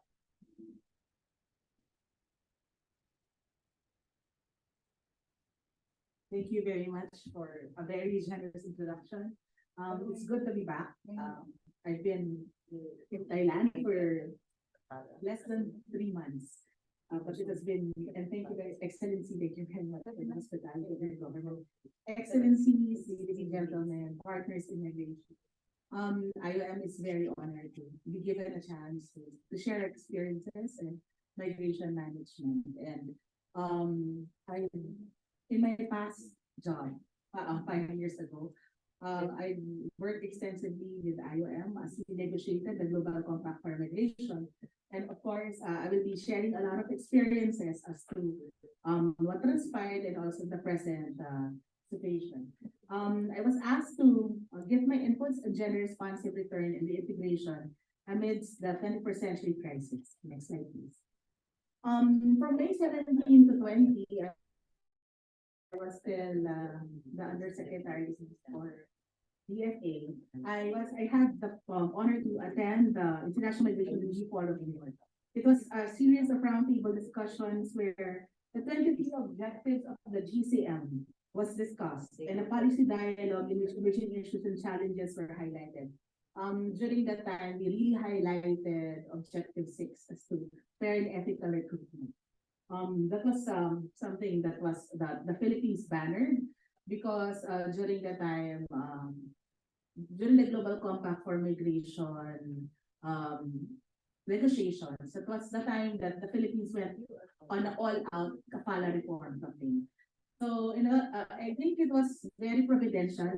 It was also the time when the Middle East countries, the GCC, decided to have their reform. Next slide, please. And that was in the IMRF Progress Declaration, paragraph 35, safe and dignified return by admission and sustainable integration in full compliance with international human rights law proven to be difficult and complex in many cases. Conditions for more predictable travel have deteriorated during the COVID-19 pandemic. Limited progress has been made in enhancing bilateral and international cooperation to determine clear and mutually agreed procedures and uphold procedural safeguards and guarantee individual assessments and legal certainty. I think this was something that was a shock to all systems, not only to the Philippines. I'm sure many jurisdictions were on lockdown. The Philippines stopped travel but allowed all the repatriations. And during the time, the Philippines had to repatriate close to 2 million Filipinos. What was quite it was really a wake-up call for many jurisdictions because most countries of origin, including the Philippines, were not prepared to reintegrate because everyone was focused on deployment. So the reintegration part was really the weakest link. And during the time, many government agencies were just trying to bring everyone home. But the question is, what happens next? I think it was lucky that the Philippine government paid for everything. DFA alone, the Department of Foreign Affairs alone, chartered around 130 airplanes for repatriation. Also paid for the repatriation as well as the labor. So it was a full of government approach, but still the question is what happens next when they're back. Okay, on sustainable return and reintegration approach, we look at the issue holistically, addressing individual, community, and structural levels. Return migration goes beyond the individual and as a whole of society endeavor, and encourage addressing a variety of needs from economic to social and psychosocial. I think something that's very challenging during that time was the ones in the Middle East, in the GCC, everybody wanted to return to the Philippines. But in the ones in Europe, most of those who were returning were the seafarers who were stranded. But there was really a resistance from Filipinos, especially the irregular and undocumented in Europe, to return because they knew they were not able to return. So that was a difficulty. So what the kind of assistance that the Philippines did was it gave financial assistance instead of repatriation. But most of the migrants who returned actually during the pandemic were from the service sector, from the GCC, many of whom are women. During that time, it was very, very difficult because the quarantine facilities in the Philippines, DOH wanted people to quarantine for 14 days. The OFWs were quarantined in hotels. And since the Philippines has a very empowered OFW sector, they don't want ugly hotels. Some of them were here in Sofitel. I mean, they were in 4 or 5-star hotels. And the government was not able to repatriate fast enough because all the hotels were full, even as far as Tagaytay and the other provinces. But that became the difficulty also, the absorptive capacity. And it is also easier to integrate people or to bring home people who already have a business acumen, because OWA at the time had funds for reintegration. However, those from elementary occupations still have to find jobs and try to have the business acumen to be able to have a sustainable life. Next slide, please. Looking at the statistics of returning migrants in 2019, there was 2.18 million, and 56% were women. In 2020 alone, from April to September 2020, there's 1.77 million who went home, 1.6% of course of the whole population, and 60% were women. Most of them came from the GCC because they were either household service workers but most of them were in the service sector. This is the hotels, the resorts, the department stores. During that time, while there was a mass return, there was also a mass need for nurses. Most countries, even the GCC countries, were talking to the Philippine government, and they were asking for all the nurses, but the Philippines had a cap for the deployment because and other medical frontliners. And also, it was also the height of trafficking of domestic workers because many households refused to let their domestic workers go because there was no deployment. So, there were only two professions that were really in demand in the 2 years of the pandemic. It was health workers and domestic workers. Next slide. The difficulties for returning migrants is first finding jobs, reintegration into society, mismatch between skills acquired abroad and jobs available in the Philippines, and finally, security issues. There were a lot of people, when they got back to the country, all they wanted to do was get redeployed. Next slide, please. For IOM, of course, the COVID-19 impact assessment returned overseas Filipino workers. Female returnees were more likely to be low paid and were less likely to benefit from overall return support than male returnees. And in crisis situations, especially during the pandemic, conditions have really deteriorated. The first problem, one thing about the pandemic was that many countries of destination made vaccine available even for migrant workers. Simply because everyone believed that no one is safe until everyone is safe, especially the GCC countries.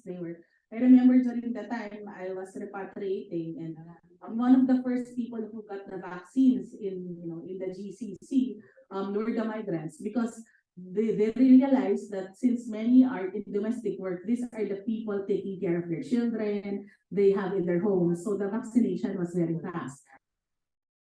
During the time, it was still Sinopharm, and I think the GCC was one of the first sub-regions that had vaccines. So I remember our Philippine ambassador to Saudi Arabia and the Philippine ambassador to Bahrain, they were already posting that they had their vaccines.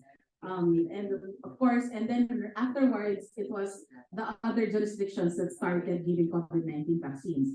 The biggest challenge there were the irregular and undocumented migrants, because they didn't want to show themselves. Simply because if they get vaccinated, they will be brought home. But in some cases, I think in Bahrain, they allowed the irregular and undocumented to be vaccinated without penalties. Okay, Philippine Migration Governance. Philippines is the first country in the world to make the Global Compact for Migration part of Philippine law. It's already part of the policy. One of the 6 GCM champion countries in Asia and the Pacific. Aside from the Philippines, we have Bangladesh, Nepal, Thailand, of course, and the other country is Indonesia. So there are 6 GCM champion countries in the Philippines. And the Philippines has also the National Action Plan on Fair and Ethical Recruitment with a focus on GCM Objective 6, and a National Action Plan on Sustainable Gender Responsive Return and Reintegration with a focus on GCM Objective 21. So how can IOM help? Next slide, please. IOM stands ready to contribute its expertise, operational capacity, leveraging our frameworks and tools to support countries develop national gender-responsive and child-sensitive migration policies and legislation in line with relevant obligation under international law. I think the Department of Migrant Workers, in the formulation of that law, IOM was the only UN agency that was consulted by the government itself. I remember during that time, we were being called, all the agencies were called by no less than the Office of the President, and there were really hearings also in the Senate and House of Representatives. One of the first agencies that was consulted was the International Organization for Migration. 2 days ago, I was in Egypt and I was talking to my counterpart, the regional director of Middle East and North Africa, regarding cross-regional collaboration of International Organization for Migration. I think the CIFAL reform that started during the formulation of the Global Compact for Migration has to expand, and the dialogue needs to be cross-regional.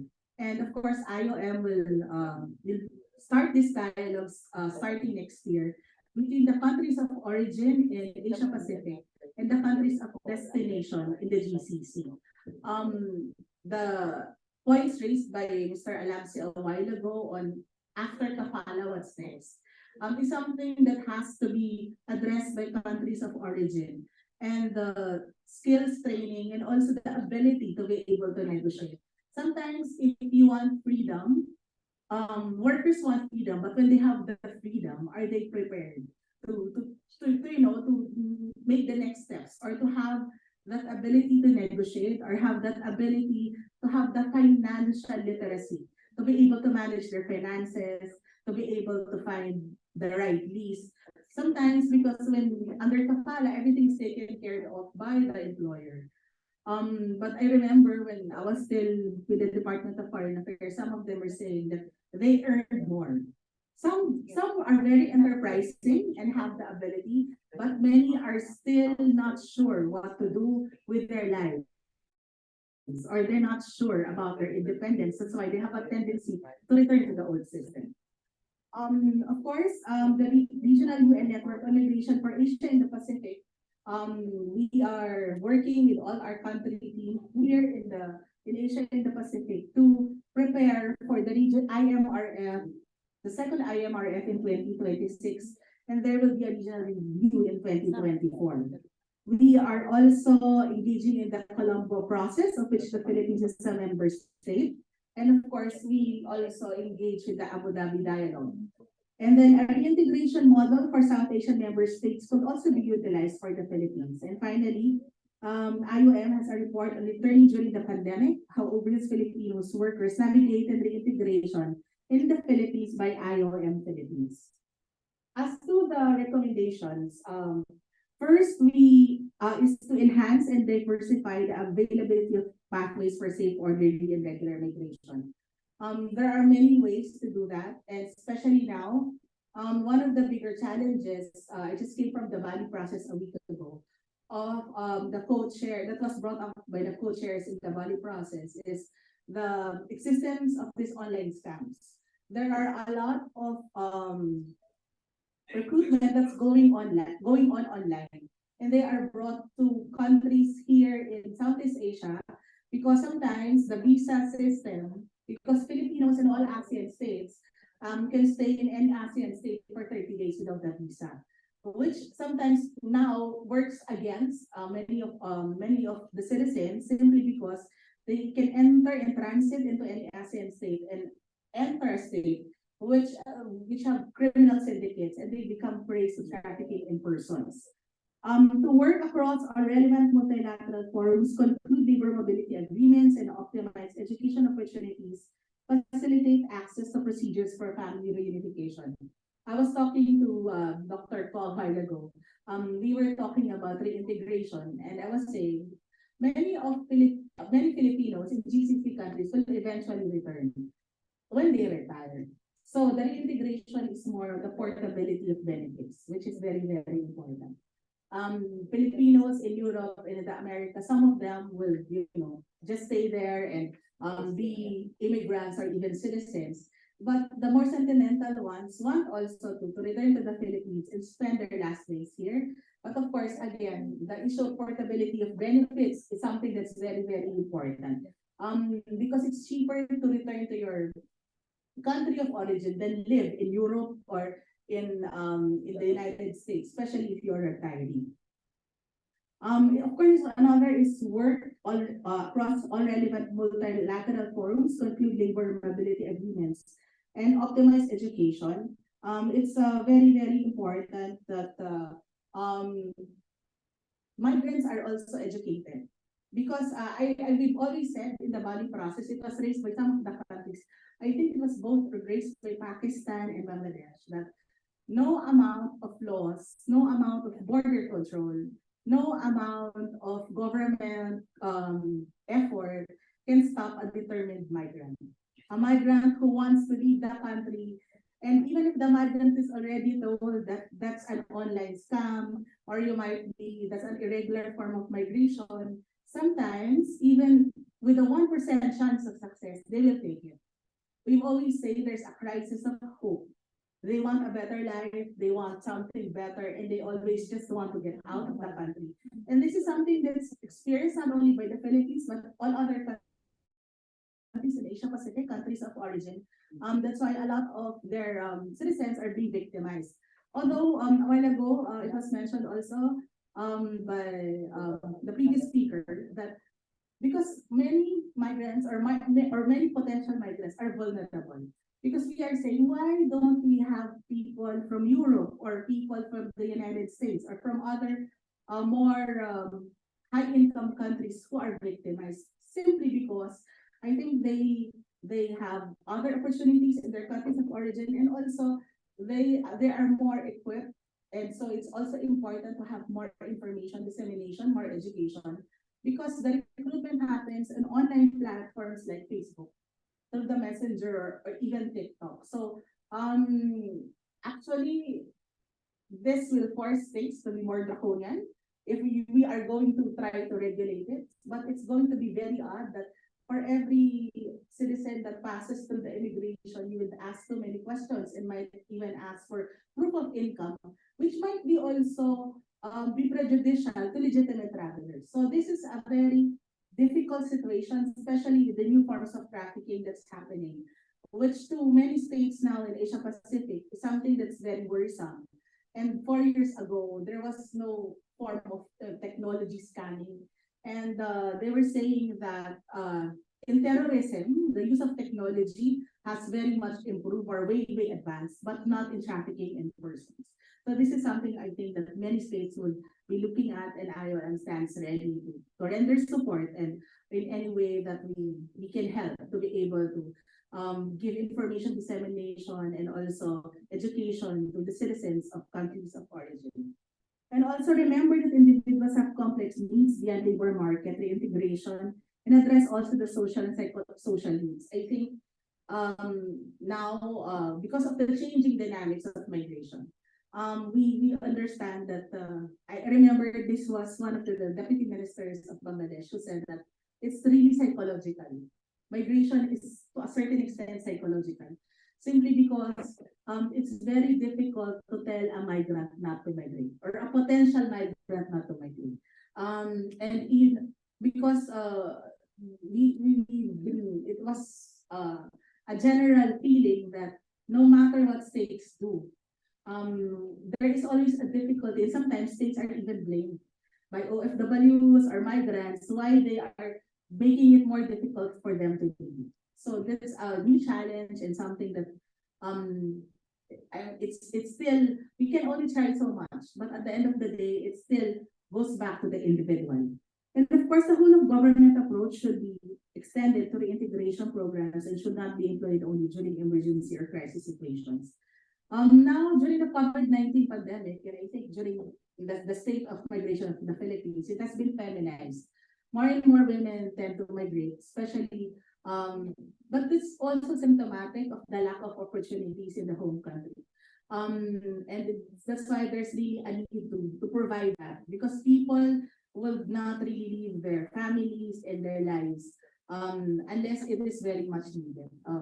Now that I am a migrant myself, I do understand the difficulties, because especially if your family is back here in the Philippines and if something happens, if there's an earthquake or there's a cut or there's something that happens, you're very worried because you are away. And even that's also the life of diplomats. Everyone's a migrant. But of course we are not created. Not all migrants are alike. Some people are more in a more comfortable position, and some are more in a more vulnerable position. But from all of us here in IOM, we just want to state that we are willing and we stand ready to work with governments in Asia Pacific to make migration safe, orderly, and regular, and also to facilitate dialogues among states, not only within Asia Pacific but also in the region of the Gulf Cooperation Council. Thank you very much.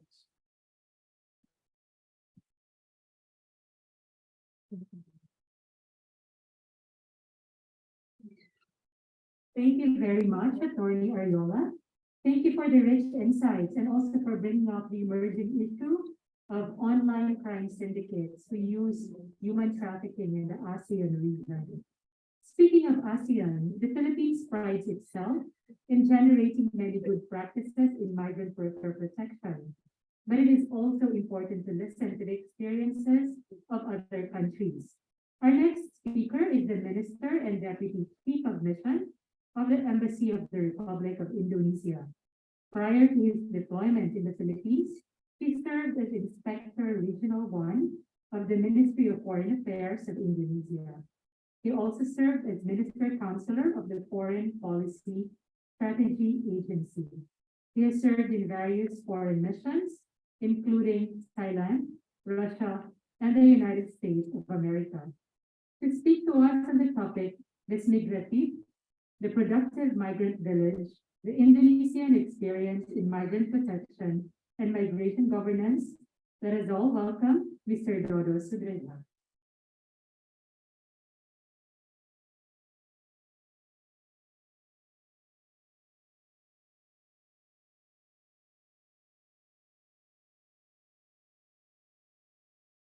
Thank you very much.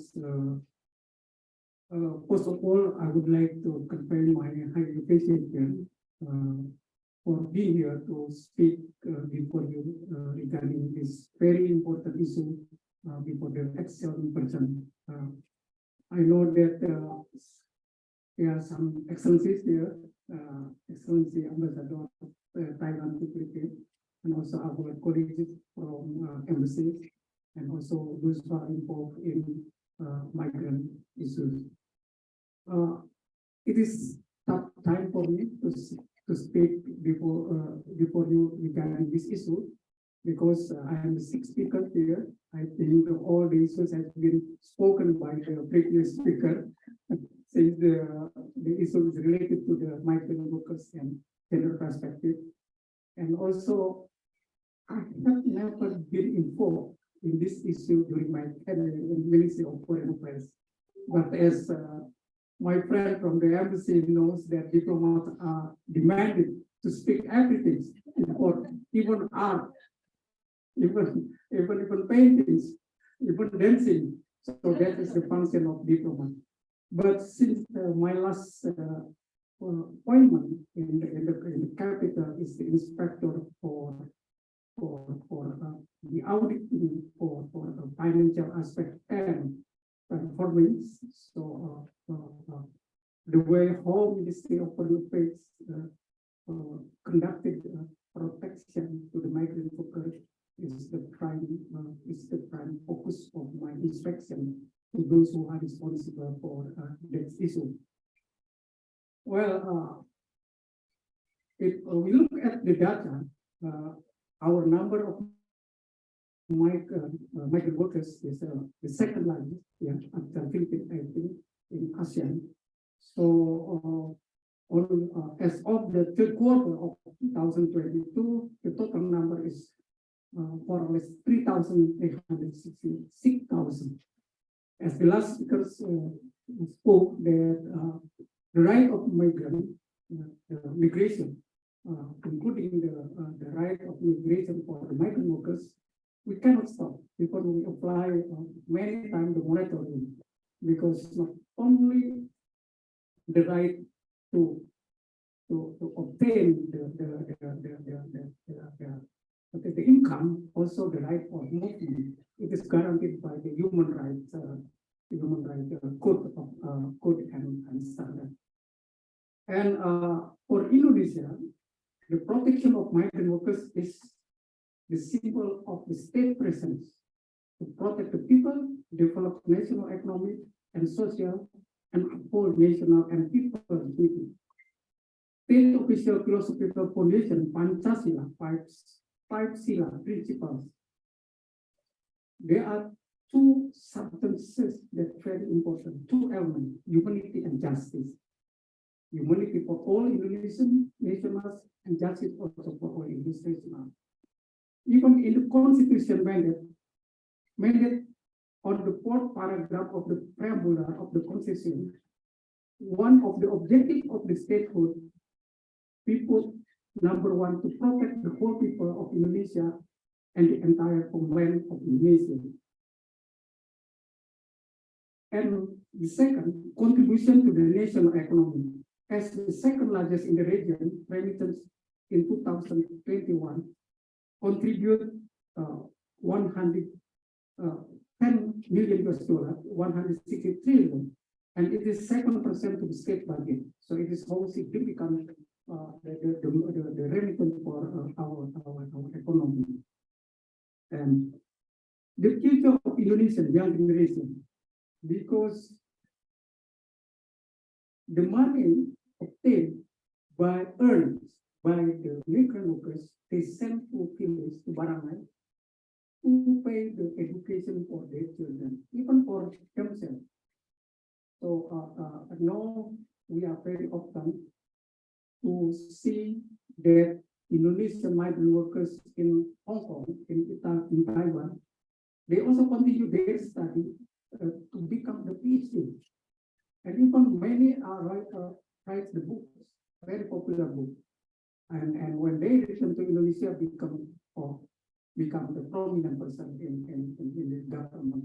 And I hope that one of the migrant workers, either in Philippines, in Indonesia, or in Thailand, will become the president of this country. Yeah. And sensitive issue in domestic politics and bilateral relations. So any issue raised related to the domestic migrant workers, especially migrant workers of the low level, domestic, it will trigger a political issue in Indonesia. So because it is very important and very sensitive to the political aspect. For example, in our Ministry of Foreign Affairs, protection of Indonesian national is become one of the second pillar of the port of diplomacy. The first is economic diplomacy, and protection of the nations abroad become the second priority of our foreign policy. So if the one of you need to become the leader in our Ministry of Foreign Affairs, just apply to become the director of the protection of Indonesian national abroad, then automatically become the ambassador. Because as based on the experience, one who are appointed for that position will be it is easy, yeah, to reach the higher position in ministry. It reflects that this issue is very important for our development.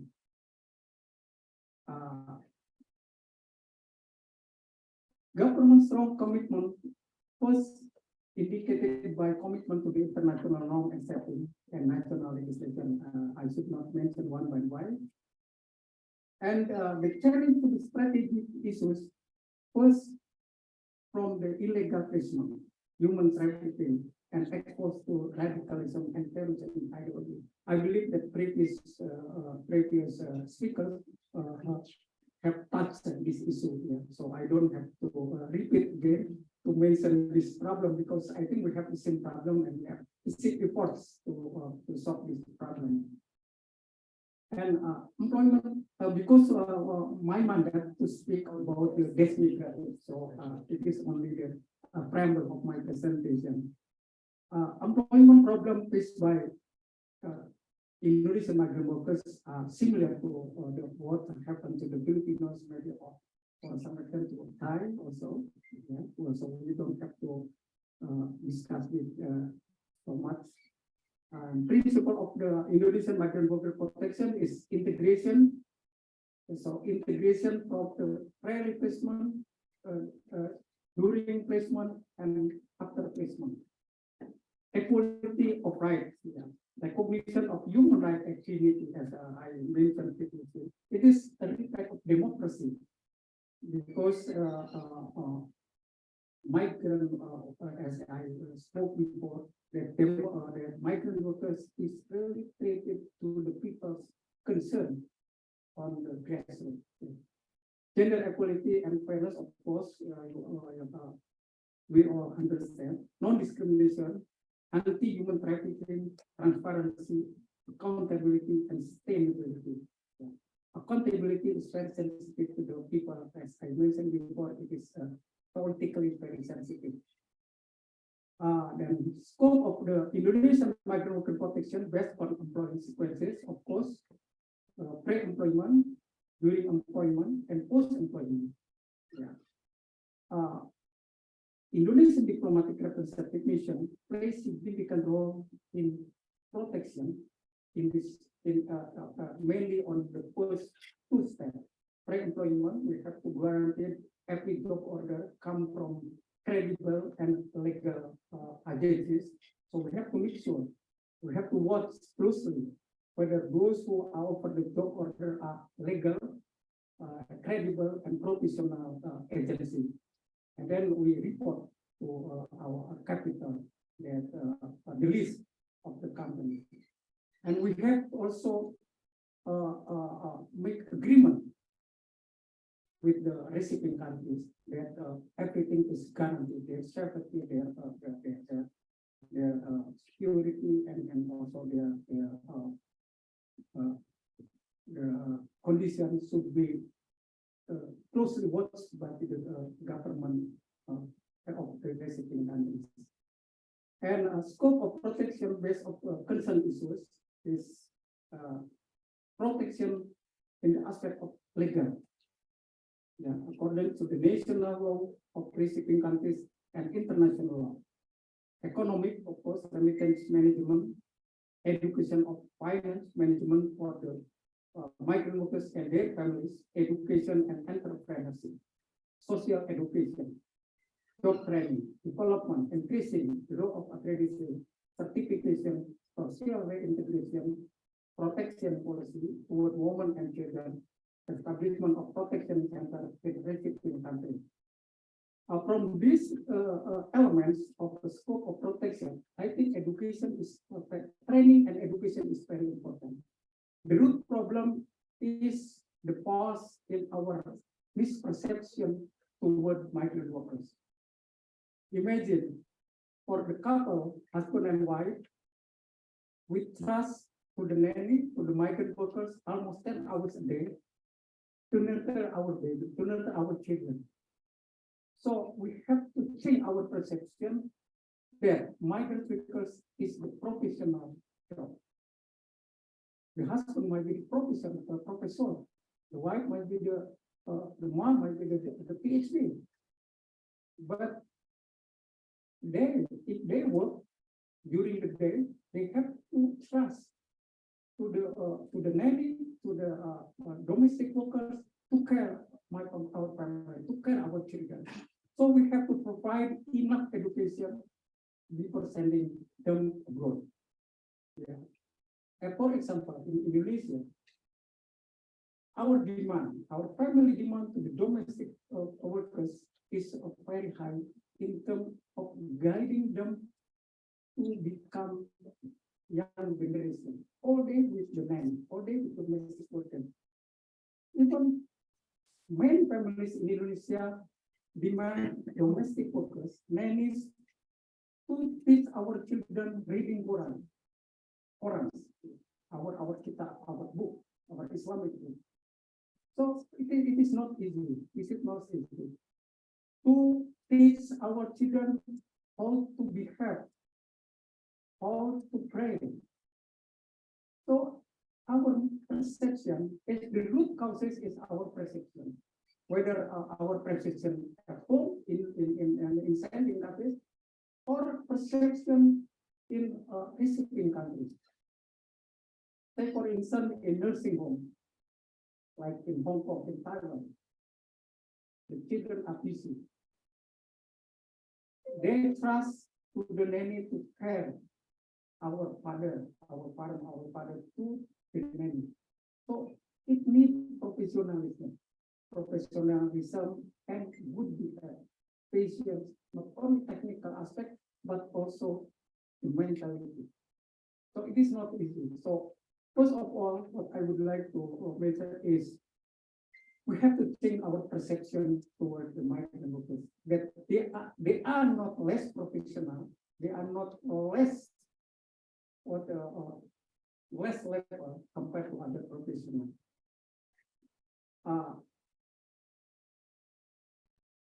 I think we have to, since my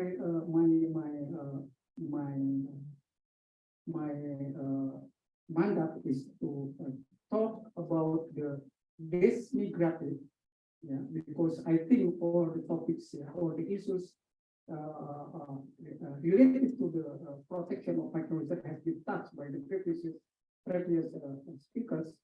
So I would like to jump to the issue of migrated as the lesson learned from the Indonesian practice. If we look at the word of migrated, it is not only for you, for me it is strange word.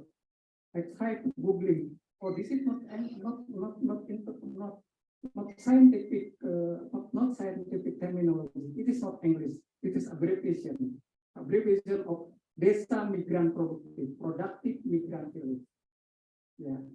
Why we launch, we implement this concept, because we all understand that migrant workers come from Barang, from villages. Yeah. So the center of our attention to solve the problem should be started from the villages. Yeah. The concept of managing the migrant workers village by the government was a unified, integrated effort by relevant ministries, institutions to empower, protect, and serve migrant workers and their families starting from the villages. Improving services and protection for Indonesian migrant workers applicants, and villages that become migrant worker enclave. The fraud, that conducted by bad agent, agent of placement is started from the village. They know that migrant workers are very innocent. They need money, so they start to manipulate starting from the age. Yeah? Because our rule put the minimum age of migrant is 19 years old. So they manipulate the age. They send below 19 to be put. They do bribery to the local administrative official just to change the age of the migrant worker to be sent. So starting from there, So you can imagine only the age which they can manipulate. How good salary? They don't know what they will do abroad. Yeah, recently we received and complaints to the embassy related to the scamming, the victims of online gambling and scamming and everything. They are relatively high education. How about those who are coming from the villages with the low education? It's easily to be abused it could be abused. Demographic goals first to establish a productive Indonesian migrant worker community. Second, expanding job opportunities through productive business development and improving the skill of the migrant workers community. Third, establishing a database of Indonesian migrant workers at the village level. It is, I think, database is something critical. Even for the number of how many migrant workers we find different figures. Providing education and safe and procedural migration process. And increasing active role of the central government, regional and village government, communities and all stakeholders. This is very touching. Not only we need to educate, we give understanding, we increase their understanding among the migrant workers, even for the administrative official in the level of villages, it is not easy. Yeah, to deep understanding, to make to increase their knowledge of importance the political. They choose to become part of the abuse rather than to increase their now their awareness of the importance of the migrant workers. This demographic target is prospective Indonesian migrant workers, those who are have prospect to be sent abroad as the migrant workers, the migrant workers themselves, and post-migrant workers after they return back to their village. So we still nurture them, we still train them how to reintegrate them to the society by providing the education and equal chance for doing small businesses. If we heard the story about the migrant workers, there are some bad stories, there are some happy stories, and there's sad stories. But sometimes sad stories dominate because this is the cell of the media. This has become the political issue. But for example, the case of murder committed by the Indonesian migrant workers in Middle East. Only small number, maybe 1, 2, but it will dominate. It will dominate the political issue related to the domestic issue. So many people, many organizations takes the street only to protest this. They put that beside the small numbers of sad stories, there are much more the happy stories. They are success. They can finance their children to have a better education. They can run small business. Even this is a funny story. I'm a diplomat. If I return back yearly to my kampung, to my barangay, nobody expects me to give contribution in terms of money because they know that I'm the civil government. But those who come from the Middle East, come from Japan, come from Taiwan, the villagers, the government, the official from the village, they provide red carpet. Even they have the big house, much better and much bigger than our house. So that's why in Indonesia we call pahlawan. Is the hero of the heroes of the visa. What is it? In terms, the visa is the heroes of foreign currency. The heroes of foreign currency. So there are contradictory perceptions. While we see that domestic workers, migrant workers, as the foreign currency heroes, but in other side, they have with stereotype to the domestic workers. So again, we have to change our perception, our stereotype to the domestic workers. Then we can easily do whatever we can do for the protection of the domestic workers. The fourth pillar of this migrative is providing a migration service center, developing a productive enterprises, fostering a community parenting, establishing cooperative finance. On paper, these are very beautiful, but in practice, it's very difficult. We have 503 migrative villages, yeah, this migrative village. There might be only less than half functional well. Yeah.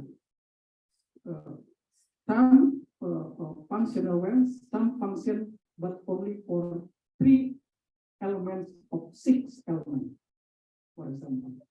And this is the challenge for us. Yeah. This is the challenge for us. This migrative location. Yeah. Yeah, this is only the data. You can read it. I don't have to explain. This obtained this migrative report under the government of program. And this is about the data. Yeah. This is also the data.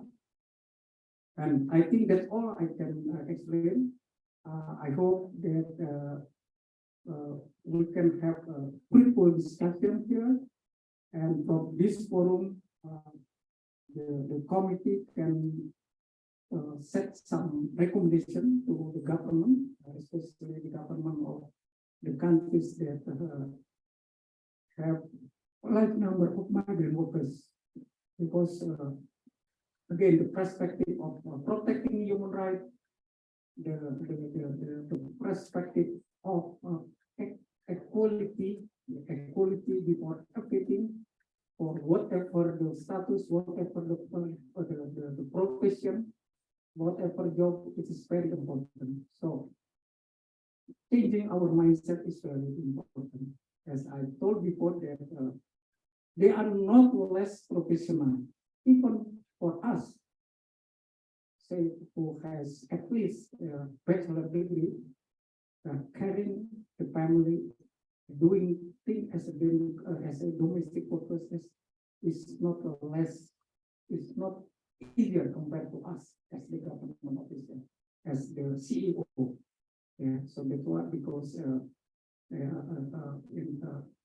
nowadays the trend of husband and wife work, go to the office, is getting higher. So the trust to the nanny, to our domestic workers is very important. But let me tell our story. Every transit in Dubai airport or in Abu Dhabi, I always some ladies in the shop smile to me. Are you Filipinos? No, I'm Indonesian. Every corner, every I buy a souvenir or everything. Are you Filipinos? They speak Tagalog directly to me. Yeah. They think that I'm Filipinos. No, I'm Indonesian. So it is good, yeah, that Filipinos can send, not can send. It's not commodity, yeah. That Filipinos can go abroad. Migrant workers of Filipinos go abroad for the Swiss skill position, Swiss skill job. When I was in Chicago, I went to the hospital, yeah, for my wife, for the entire family. With so many regulars from Filipinos. And my neighbor Indian said to me, in the greeting season, during the night, if you see the light during the Christmas season, if you see many houses decorated by light and very excellent light, it means those are Filipinos. Those are Those are the success migrant workers from Filipino who work in the hospital. Okay, thank you very much for listening to. I'm so sorry for my topic of knowledge, yeah, because it is not an excuse, of course, yeah, but this is the first time I speak before the audience related to the migrant workers. Thank you very much. Thank you very much. Terima kasih, Mr. Sudeta, for your presentation, and I think that it was actually quite substantial. And next time, perhaps, if you are asked if you are Filipino at the airport, you can tell them yes, and you might get a discount. Okay, so gender-responsive approaches are more needed than ever, including for Filipino migrant workers returning to the country. Earlier this month, as already mentioned a while ago, the survey of overseas Filipinos in 2021 showed that the share of OFWs who are women has risen to 60.2%. So our next speaker is a mother, lawyer, business professional, and women's rights advocate. She hails from Cagayan de Oro City, where she studied law and began her legal career. Her passion to advance women's rights is intertwined with her work as a lawyer, for instance, handling pro bono cases on violence against women and children. She also advocated for gender-sensitive policies, women's entrepreneurship, and protection of women against sexual harassment in the workplace. To speak on the topic, Home for Good, how can the government ensure sustainable reintegration, especially for women? I now give the floor to Philippine Commission on Women's Executive Director, Attorney Christine Rosary E. Yuzon Chavez, or simply Edie Craig. The floor is yours. Thank you very much. Pleasant afternoon to everyone. My sincerest gratitude to UN Women and UP-CIFAL Philippines for inviting the Philippine Commission on Women. It is my pleasure to be with colleagues, partners, and fellow gender development and migrants' rights advocates in this activity. As a forerunner in migration governance initiatives around the world, the Philippines is challenged by various opportunities and threats in these contemporary times that draw the need to pay closer attention to its programs on migrant reintegration. Returning migrant workers, whether driven by distress and crisis or by more productive motivations to come home, such as the interest to invest or get local employment, have become highly expectant of assistance. These expectations are stirred by political commitments, promotion of institutional services, emergence of real opportunities, inspiration from successful returnees, and assumptions that they are valued for their savings and their capital and the skills and technologies they learned from abroad. Republic Act number 9710, otherwise known as the Magna Carta of Women, is a comprehensive women's human rights law that seeks to eliminate discrimination through the recognition, the protection, the fulfillment, and the promotion of the rights of Filipino women, especially those belonging to the marginalized sectors of society. Under the MCW, migrant workers are identified as among the marginalized sectors alongside small farmers and rural workers, fisher folks, urban poor, workers in the formal economy, workers in the informal economy, and the indigenous peoples. Also included are the Moro, children, senior citizens, persons with disabilities, and solo parents. The MCW defines those in the marginalized sectors as those who belong to the basic, disadvantaged, or vulnerable groups who are mostly living in poverty and have little or no access to land and other resources, basic social and economic services such as healthcare, education, water and sanitation, employment and livelihood opportunities, housing security, physical infrastructure, and the justice system. Specifically, the MCW has the following provisions concerning returning women migrant workers. Under Section 23, the state ensures their right to livelihood, credit, capital, and technology. Under Section 24, the state ensures its right to education and training. While migration allows women workers to gain a measure of agency that was not available to them within their families and communities, the terms in which reintegration policies and programs are typically set up undermines women's agency. In order for the government to ensure that women will not be left behind in the pursuit for sustainable reintegration, may we recommend the following to be integrated and kept in mind. First, we recommend that there should be gender analysis. Gender analysis is crucial not only in forming and improving policies and programs, but also in ensuring that the differential needs of both women and men are met by looking at how class, age, race, ethnicity, culture, social, and other factors interact with gender. It surfaces the different patterns of involvement, behavior, and activities that women and men have in economic, social, and legal structures. Gender analysis can also identify gender issues arising from the following, like practical gender needs, or those that are linked to women's condition and can be readily identified and usually related to unsatisfactory living conditions and lack of resources.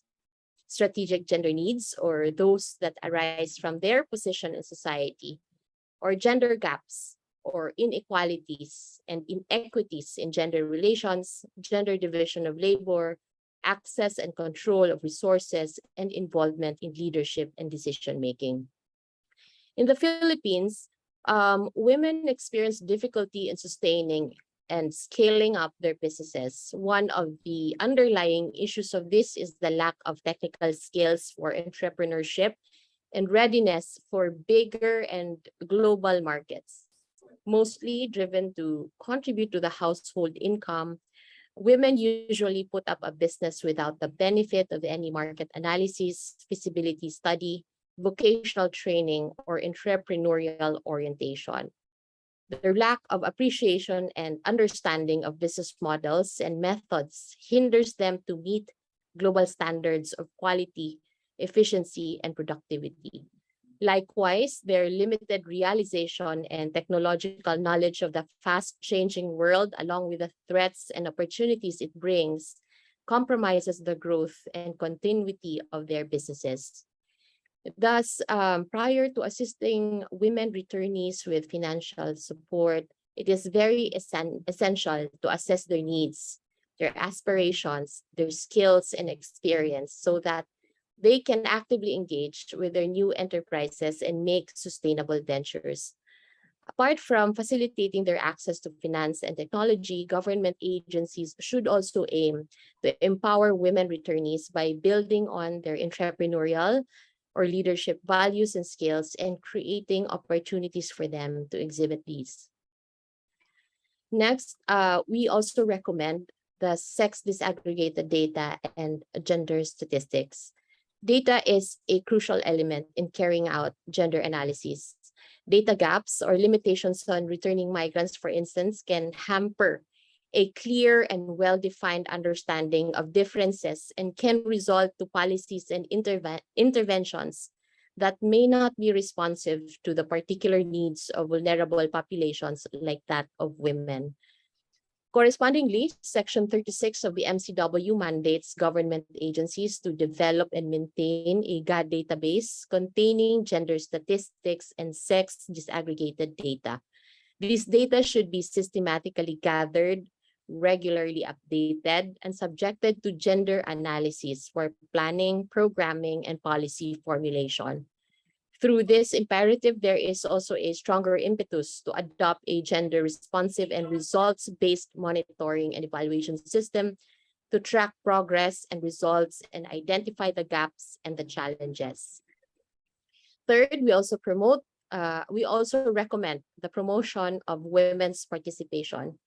In any development process, addressing the most visible and obvious phenomenon of inequality between women and men participation is often missed. In order to make reintegration policies and programs gender responsive and sustainable, government agencies should take a proactive stance in ensuring that the voices and lived experiences of women migrant workers are duly heard and made central to the design, implementation, monitoring, and evaluation of these efforts.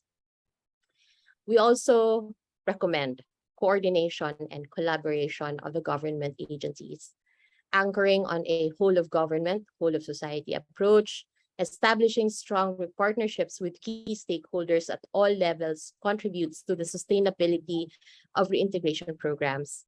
Aside from reinforcing ownership of reintegration initiatives, strategically engaging stakeholders and developing their capacities improve the effectiveness of activities and promote the continuity of reintegration interventions beyond program implementation. Strong coordination mechanisms at the international, national, and local levels are also crucial for sustainable reintegration. Transforming reintegration programs into active rather than reactive measures requires programs to go beyond being just a series of modules catering to the adjustment needs of returnees to becoming tools for change that actually promote self-sufficiency and resilience.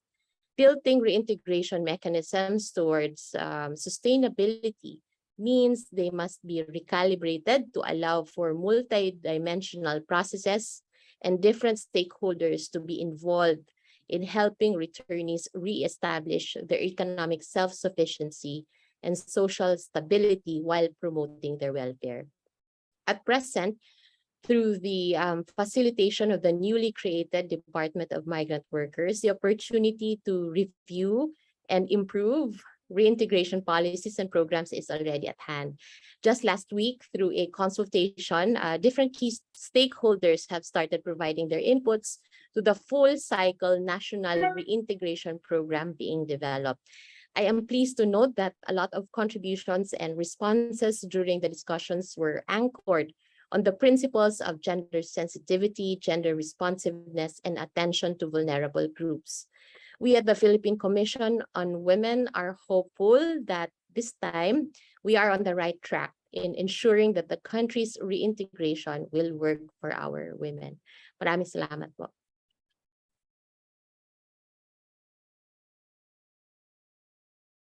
Thank you very much, Edie Cray. We take seriously your recommendation on foregrounding cases and lived experiences of our women migrant workers and will in fact have one of our OFWs sharing her experiences later. So thank you very much. At this point, we are taking a short health break to let you all use the bathroom and also take some snacks from the buffet table outside. We ask that you please return in 10 minutes or less, so we can hear our last two presentations, including the testimonial of our former OFW on reintegration. So thank you, and please enjoy your snack and coffee break.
Well,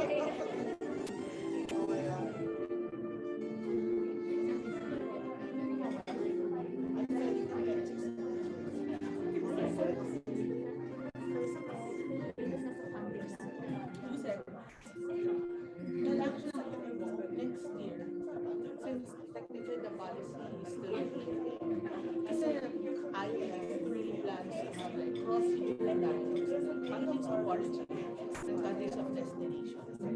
Actually, I'm following for kasi di ba yung next steps, tsaka preparation for the regional conference.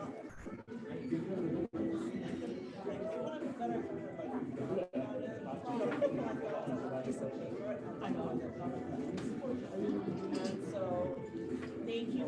Pero actually, mangyayari nga. Actually, sila pa I already told the guy, like, kausapin niya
He's the one to convene.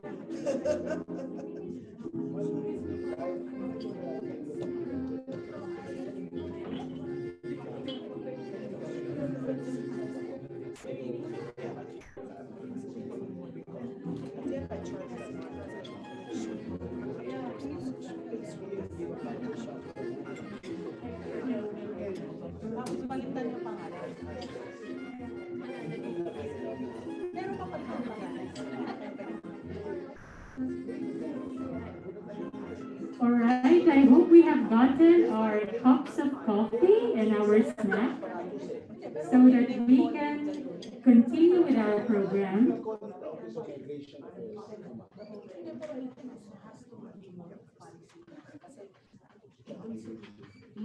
May we invite everyone to take their seats, and please feel free to continue with their snacks as we proceed with our program.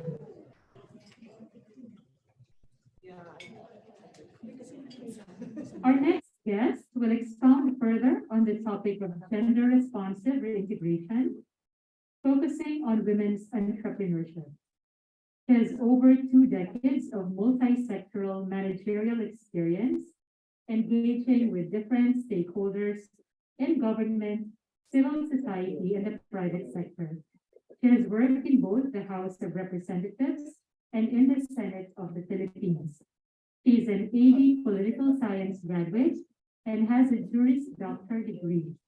She graduated from the Swedish Institute Management Program for Emerging Leaders who are change makers in responsible leadership and sustainable business at the Swedish Institute in Stockholm, Sweden. Friends, let us welcome the Executive Director of the Samahan ng mga Pilipina para sa Reforma at Kaunlaran, Incorporated or SPARC, Ms. Micaela Luisa Carmen R. Telles.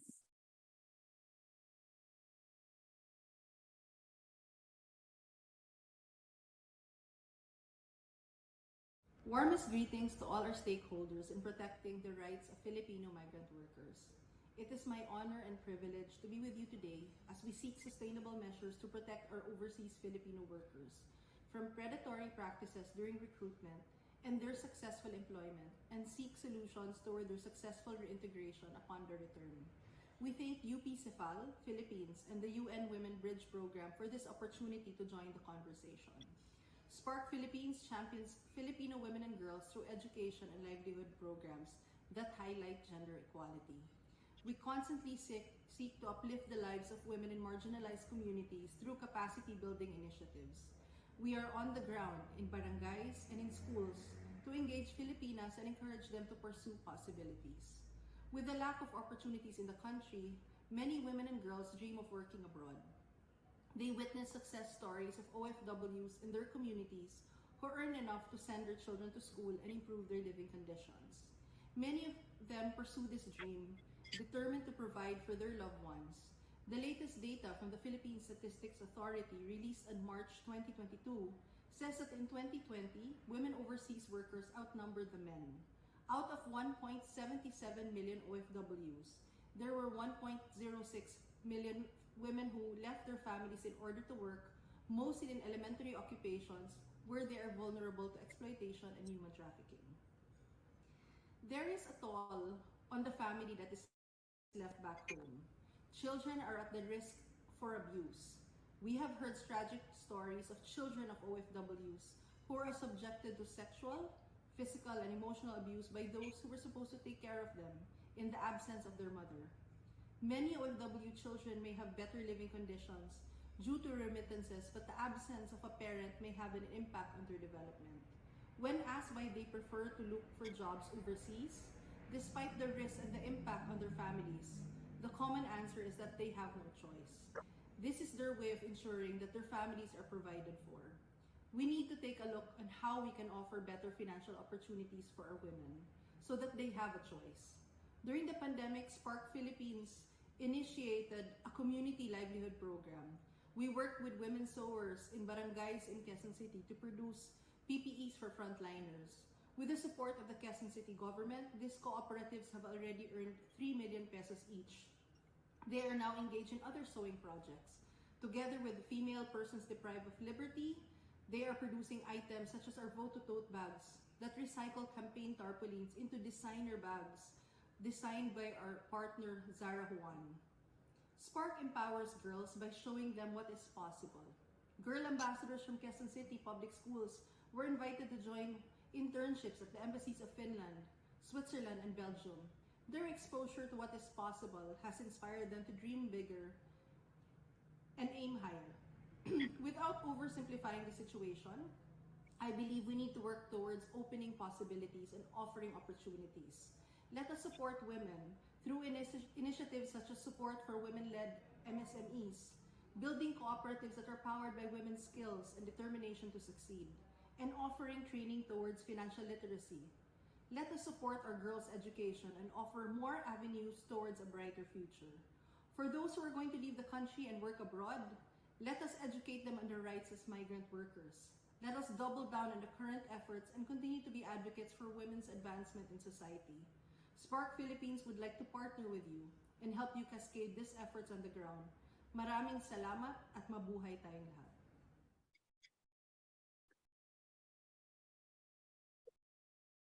Thank you very much, Ms. Neves, for that presentation. It is important for us in Bridge to work with the entire spectrum of stakeholders in labor migration governance. And one of the things we value most is hearing the voices of OFWs. For this forum, we have several former OFWs joining us, and we thank each one of them.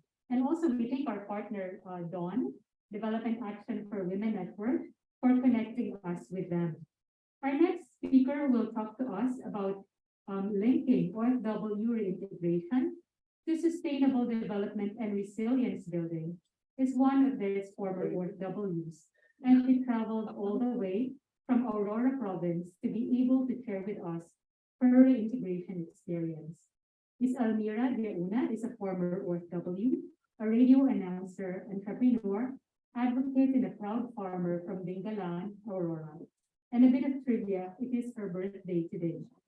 Friends, let's give a round of applause for Ms. Almira De Una.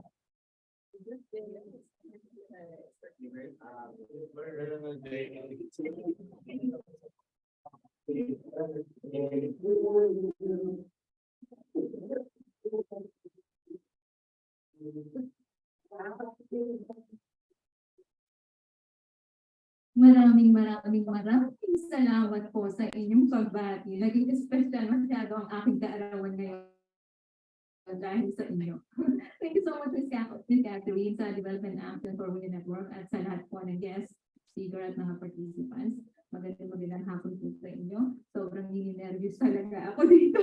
Pero ibabahagi ko po sa inyo ang naging proyekto ko hanggang mula po nang ako ay makauwi dito sa ating bansang Pilipinas. So, it's been almost a year since the last time that I visited Pasay City here in Metro Manila, and I still clearly remember those days and experience of me since like a zombie, walking on the street, nowhere to go, no transportations, no work, no enough money, no enough foods, begging for a help.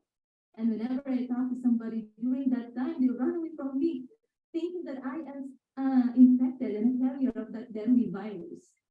Yes, I am one of those hundreds or maybe thousands local stranded individuals during the implementations of the nationwide lockdown. I was stranded for 3 months, and big thanks to the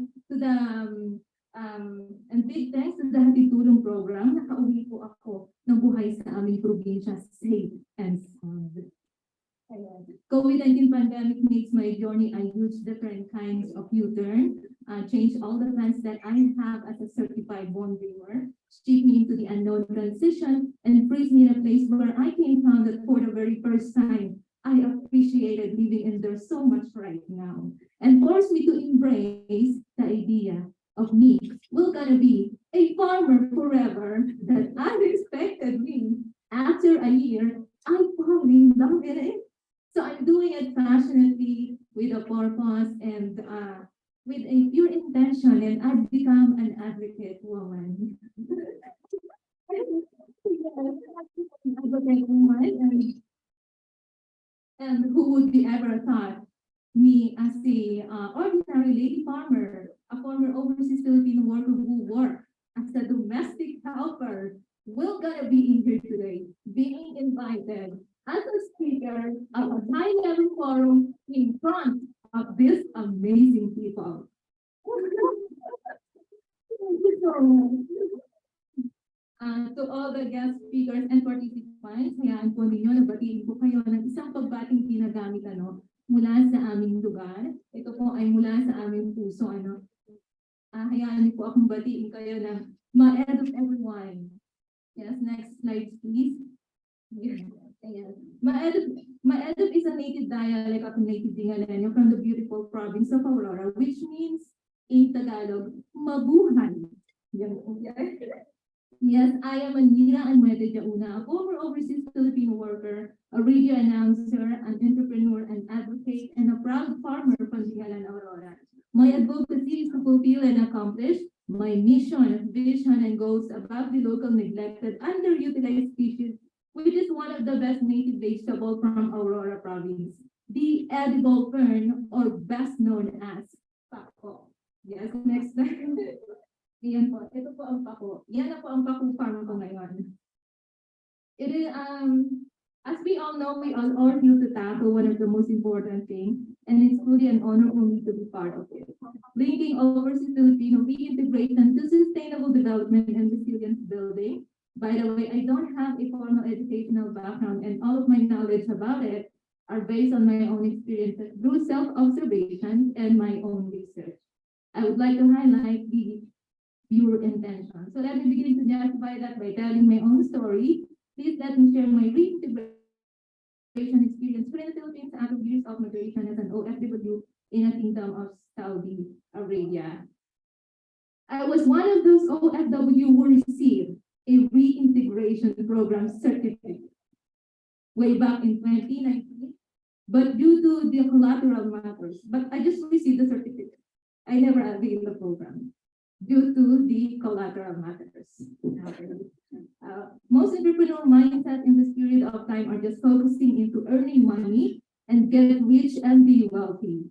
After I understand the importance of the success of the Sustainable Development Goals way back 2016 and become a radio announcer in the community radio station on 2018 in the Nutri-Eskwela Radical 102.9 na tamang kaagapay sa buhay, the only radio station in Tingalan, Aurora, led by the National Nutrition Council or NNC of the Department of Health, it made me exposed into the avenue of our government campaign on fighting malnutrition and the needs of our nations for the sake of our future generation.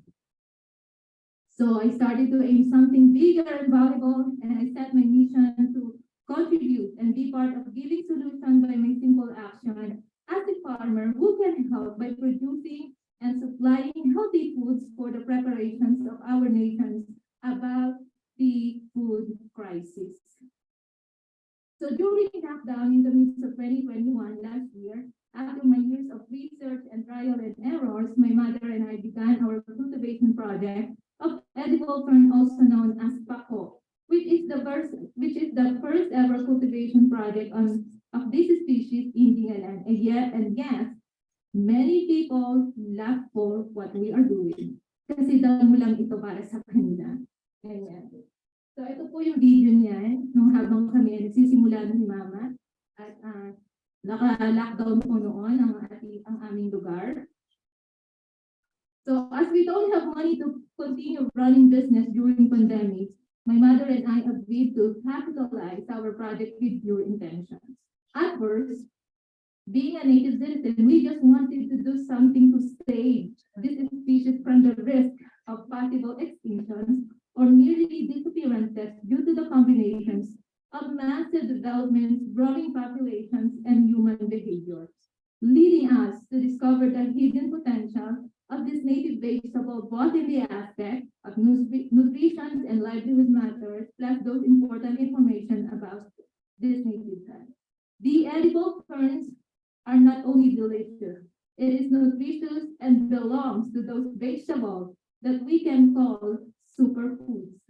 According to my research in article written by Candina Jordan, edible fern fiddleheads are high in antioxidants and essential fatty acids. And according to them, one serving of fiddleheads provides about 11% of daily potassium we need, and potassium helps maintain healthy blood pressure. It is also provide 34% of vitamin C that we need to help strengthen our immune system. One thing that caught my interest was this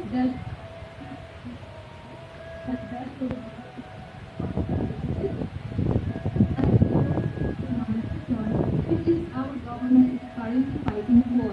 I believe that supplying healthy foods can contribute for the success of the National Nutrition Council first 1,000 days, Pinggang Pinoy, and other campaign about health and nutrition programs. This is only a few details about the health benefits of this edible fern. So being resilient. The species of fern existed on Earth before the dinosaur era. So imagine how this species survived the natural calamities on Earth, but only become nearly disappear on my province due to people's daily activities. My place is also vulnerable in typhoons. Last September, we faced the category level 5 of super typhoon Carding. The Alanian people are very industrious kind of Filipino. We have coconuts, bananas, rice, and other crops, which is main source of income. We are maginhawa from first to third quarter of the year. However, last quarter is very critical due to typhoon season. So those months of survival is very difficult for all of us. The aftermath is usually devastated, especially on our crops. And destroyed crops can affect our harvest, and without harvest can lead to a multiple effect in our lives, like having death, into education, health, displacement, and more. So I figured out that pako is the only crops that can be able to face typhoon season without even having damage. So I started to think it is the best crop that will save my kababayan or during the period of the aftermath of every typhoon and can help my community be resilient on those hardships. Another important thing that happened with simple actions of my mother and I is we're also contributing awareness to our beloved Dingalenyo as we all provide providing the crucial information about the proper way of eating and preparing eating edible foods. I found out about my research, according to my research, that for the very long years, Native people in my community are in possible health danger due to a wrong belief and wrong eating procedure of these vegetables. Most of the people in that area were eating these delicious native vegetables in a raw manner, which is very wrong. Yung pong hilaw, hindi nila niluluto. I found out that it will be poisonous if we ate uncooked. So the moment I read the information, the moment I clarified this information, I started to inform the people in my community and discuss them the possible effect of it if they will not follow the right serving or proper procedure of cooking. So I decided to serve my community a well-cooked papo salad, and I began to aware them that uncooked and half-cooked should be immediately stopped. So imagine for so many years, even my ancestors eating these veggies in very wrong way. And imagine without this awareness, how big would be the possible effect in the following years for the health of these thousands of people in my community, that instead of benefiting the nutrients, they're killing themselves with the unaware and unknown poison that dangerous to their health. So my mother and I simple action during lockdown with the intention of saving this species from possible extinction, which is included in the Sustainable Development Goals number 15, Life on Land. They're to make a mission to contribute to supply healthy foods for the food crisis and helping our country fighting malnutrition, which is also connected in addressing SDGs 2, 3, and 4, a preventiveness that will help to save lives of many with the power of a caring woman, and the community part of SDGs number 5, leave no one behind. That's how my mother and I were simply responding to the success of Sustainable Development Goals 2030. And also, it creates a good impact into my community. In fact, I was awarded by Provincial Governor Christian Andovera last July in 7th anniversary of Provincial Organic Agricultural Congress, and also being featured on community radio program hosted by Bingalan Municipal Mayor Honorable Sherwin H. Taay. At ito na rin po ang naging daan upang mabigyan na ng mataas na pagpapahalaga ang species na ito sa aming lugar at kasalukuyan ng kumikilala na isa sa ganap ng produkto ng Bingalan kung saan kauna-unahan sa kasaysayan at tumapos sa kasanayang ito na ito ay isang damo lamang. Ang amin rin pong proyekto ay nagresulta ng panibagong magandang tanawin sa aming lugar. Yan. Yan. Na kung sakali po ay pwedeng pumasok sa agritourism kung saan patuloy na dinarayo ng aking mga kababayan. Sa huli ay nais ko pong ipaabot ang aking ipagpapatuloy na isulong ang advokasiyang ito upang tiyakin na ang lalawigan ng Aurora ay makakatugon at makikibahagi sa nagbabadyang food crisis sa ating bansa. Sampu po ng aking mga kalalawigan, kami po ay kikilos upang magkaroon ng kontribusyon sa ikatatagumpay ng Sustainable Development Goals 2030. Sabi nga nila, health is wealth, para maging healthy Pilipinas po tayo. Pako is nutritious and turn symbolize the hope of future generations.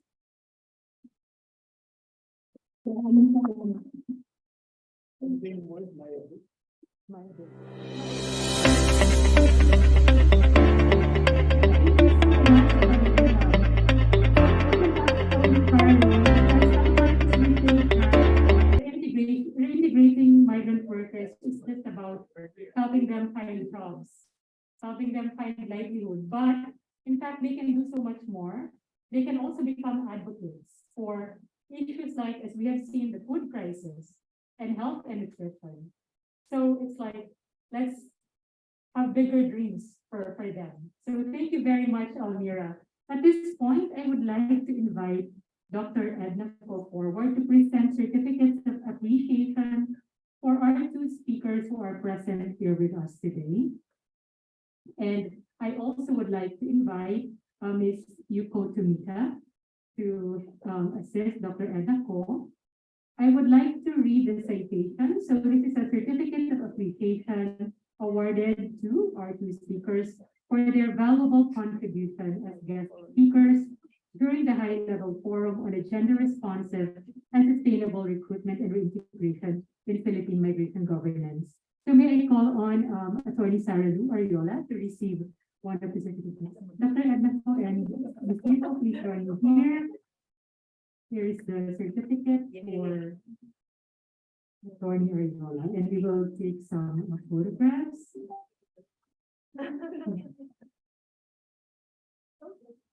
So thank you very much, Attorney Sarah Lou Ariola, Regional Director of Migration.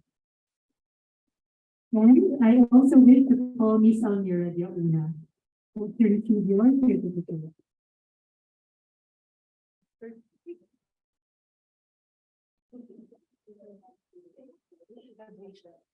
Thank you very much, Almira, again, for sharing with us your integration experience. Okay. At this point, I would like to invite Dr. Edna Ko to give her message of gratitude.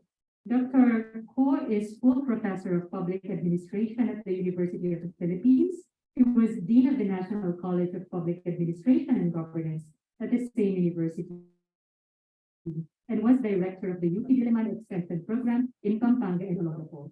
Currently, she serves as the director of UP-CIFAL Philippines and an associate fellow of UNITAR.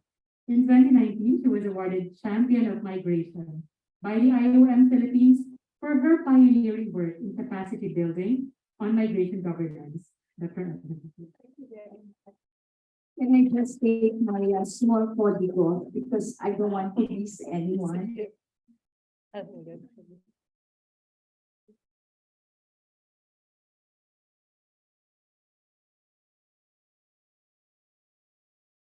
On behalf of our partners in the crime, for today, which was, I should admit, it's a very enriching, you will agree with me.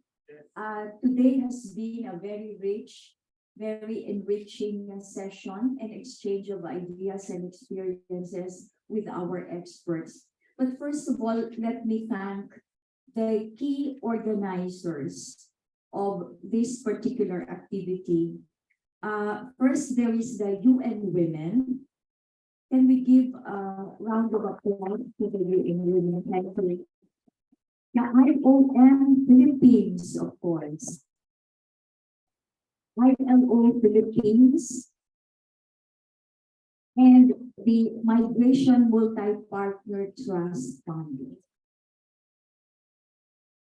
Let me also thank our key organizers and personalities who have been instrumental to make this activity today possible.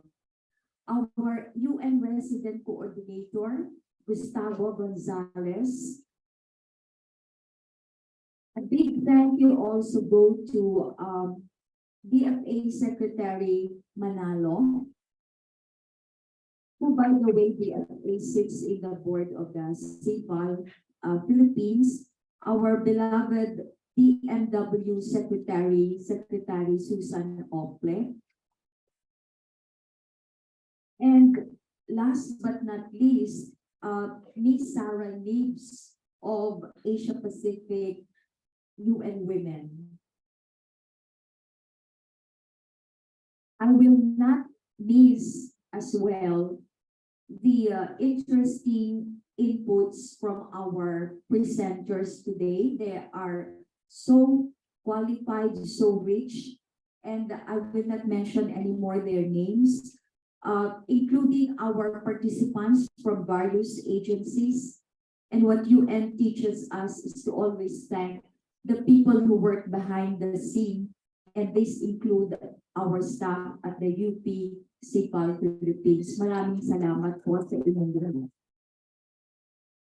Finally, I cannot help. My goal is to thank everyone who came in today, but the discussion, the presentation was so rich. I have gotten so many takeaways from today's discussion, if you will agree with me.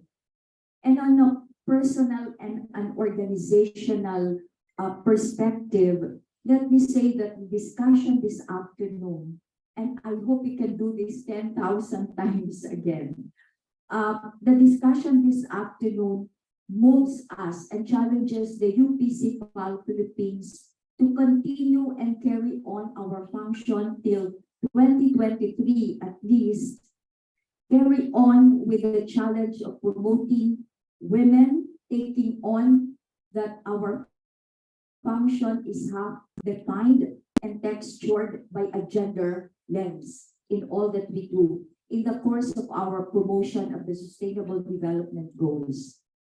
My second point is that throughout the promotion of the Sustainable Development Goals and our work with women, we will not forget, and we take it as our pledge to carry on, no one left behind, and putting the farthest first, a challenge by the UN. And in many cases, women in many countries, including ours, are left behind in more ways than one. And therefore, and finally, the challenge of the United Nations, and I hear the echoing voice of our UN resident coordinator, that in our task of promoting gender equality, women mindfulness, and women consciousness, and migration, for example, we cannot avoid but to find the intersection between migration or human mobility with various other issues of the development goals, including climate crisis and the climate challenges. And so we also want to promote the intersection through our capacity building and through our education, migration, human mobility, as this intersect with zero hunger, no poverty, quality education, and the rest of sustainable development goals. In this regard, we will continue to communicate with you, to engage with you on many aspects of promoting the women mindfulness in migration and being more data-based, information-based, research-based. My takeaway point for today is to really be able to draw a mapping of data. And I think what guides us in the mapping of data on women, gender, and migration is not just to highlight a particular case study, because sometimes the case study can just overpower and probably become too biased. But if we're more data-based, evidence-based in our mapping of our understanding of gender and women, this can help build our policymaker, our legislators, and our government in general to take forward the costs and the challenges that face women as migrants. In this regard, the other important lesson today actually is that we cannot just speak of women as migrants in a very generic sense. Having a sense of geography, of territory, of location is quite important. And sometimes that's where the richness of the data and the information come in. They can be varied, they can be similar, but these are sensitive to the particularity of an area. In the Philippines, in the Asia-Pacific region, in some countries, and even in the whole world. I think I have said so much, but this information and this research will guide us to help build our capacity building functions through education, through information, and generally empowerment of our migrant women. So I hope you share with me the many takeaway points, but not just that. I know that everyone, each and every one of us today has learned so much from our resource persons, presenters, and our resources for this afternoon. With that, I'd like to Once more, thank again the sponsors, our partners in the crime. And we continue to pursue a more equal society, a fairer society by promoting women migrants and looking forward to continuing collaboration with everyone here. Thank you very much.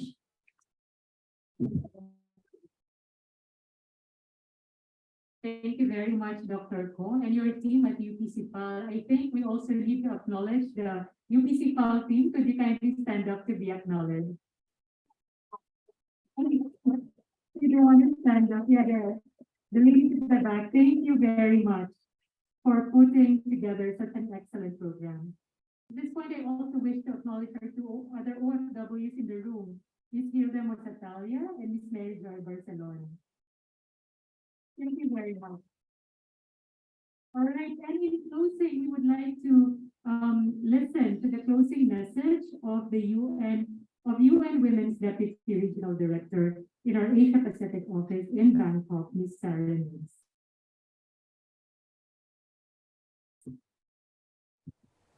Distinguished guests, esteemed partners, and dear friends, good afternoon. 2 weeks from today, distinguished guests, esteemed partners, and dear friends, good afternoon.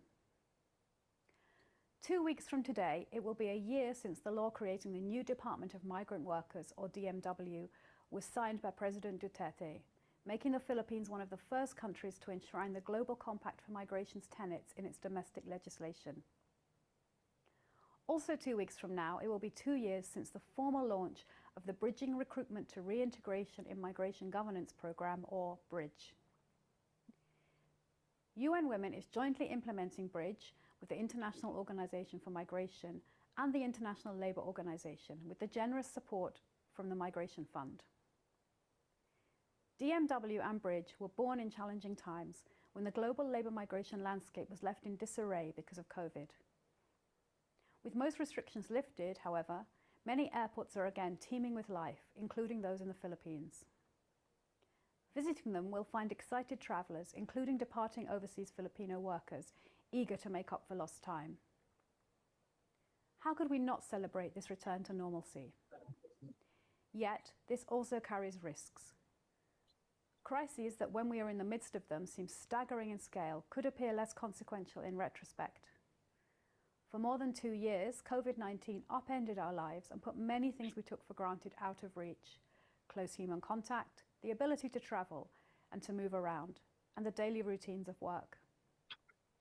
Yet in our report, Beyond COVID-19, a feminist plan for sustainability and social justice, UN Women highlighted 2 challenging factors. First, the deeply unequal distribution of care work, and secondly, the unbridled destruction of our planet in the interest of profit. The resulting twin crises, the care crisis and the climate crisis, are interlinked. The way we treat women as free dispensers of care and emotional labour mirrors the way we treat our planet as an inexhaustible source of raw material and ecosystems. They also find echoes in the way many migrant workers are treated, especially domestic workers. They are often paid low wages, receive little social protection, and often experience discrimination based on migration status, gender, race, ethnicity, socioeconomic condition, nationality, and age. Their work is not always valued, even as they help raise children and care for the elderly and sick. And even though they make it possible for their employers to live productive, meaningful lives and contribute to economic development. As the climate crisis progresses, the need for care will grow even more. Disasters will result in injuries needing care and damage needing repair. New pathogens and extreme weather will cause illness.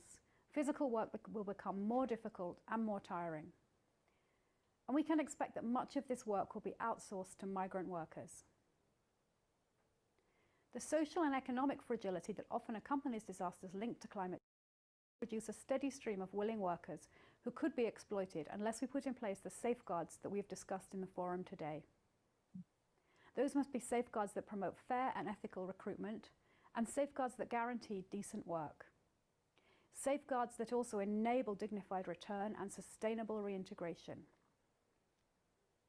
and they must be safeguards that are responsive to the realities of all migrant workers, regardless of their gender. Those should be safeguards that remind us of what we owe to one another as fellow human beings sharing this one precious world. As we come to the end of this forum, I want to thank all of you for being a part of this important conversation. I especially wish to thank our partner, UP-CIFAL, for helping to organize this event. Let me close with an early greeting for our OFWs and other migrants whom we celebrate every day, but especially on December the 18th of each year. Happy International Migrants Day. May you always be safe wherever you are. Thank you very much, Carla, and again, thank you very much, everyone, and happy International Migrants Day to all of us. I think all of us would know some migrants. Some of us are migrants, and yeah, so we can all celebrate migrants all over the world. Thank you very much.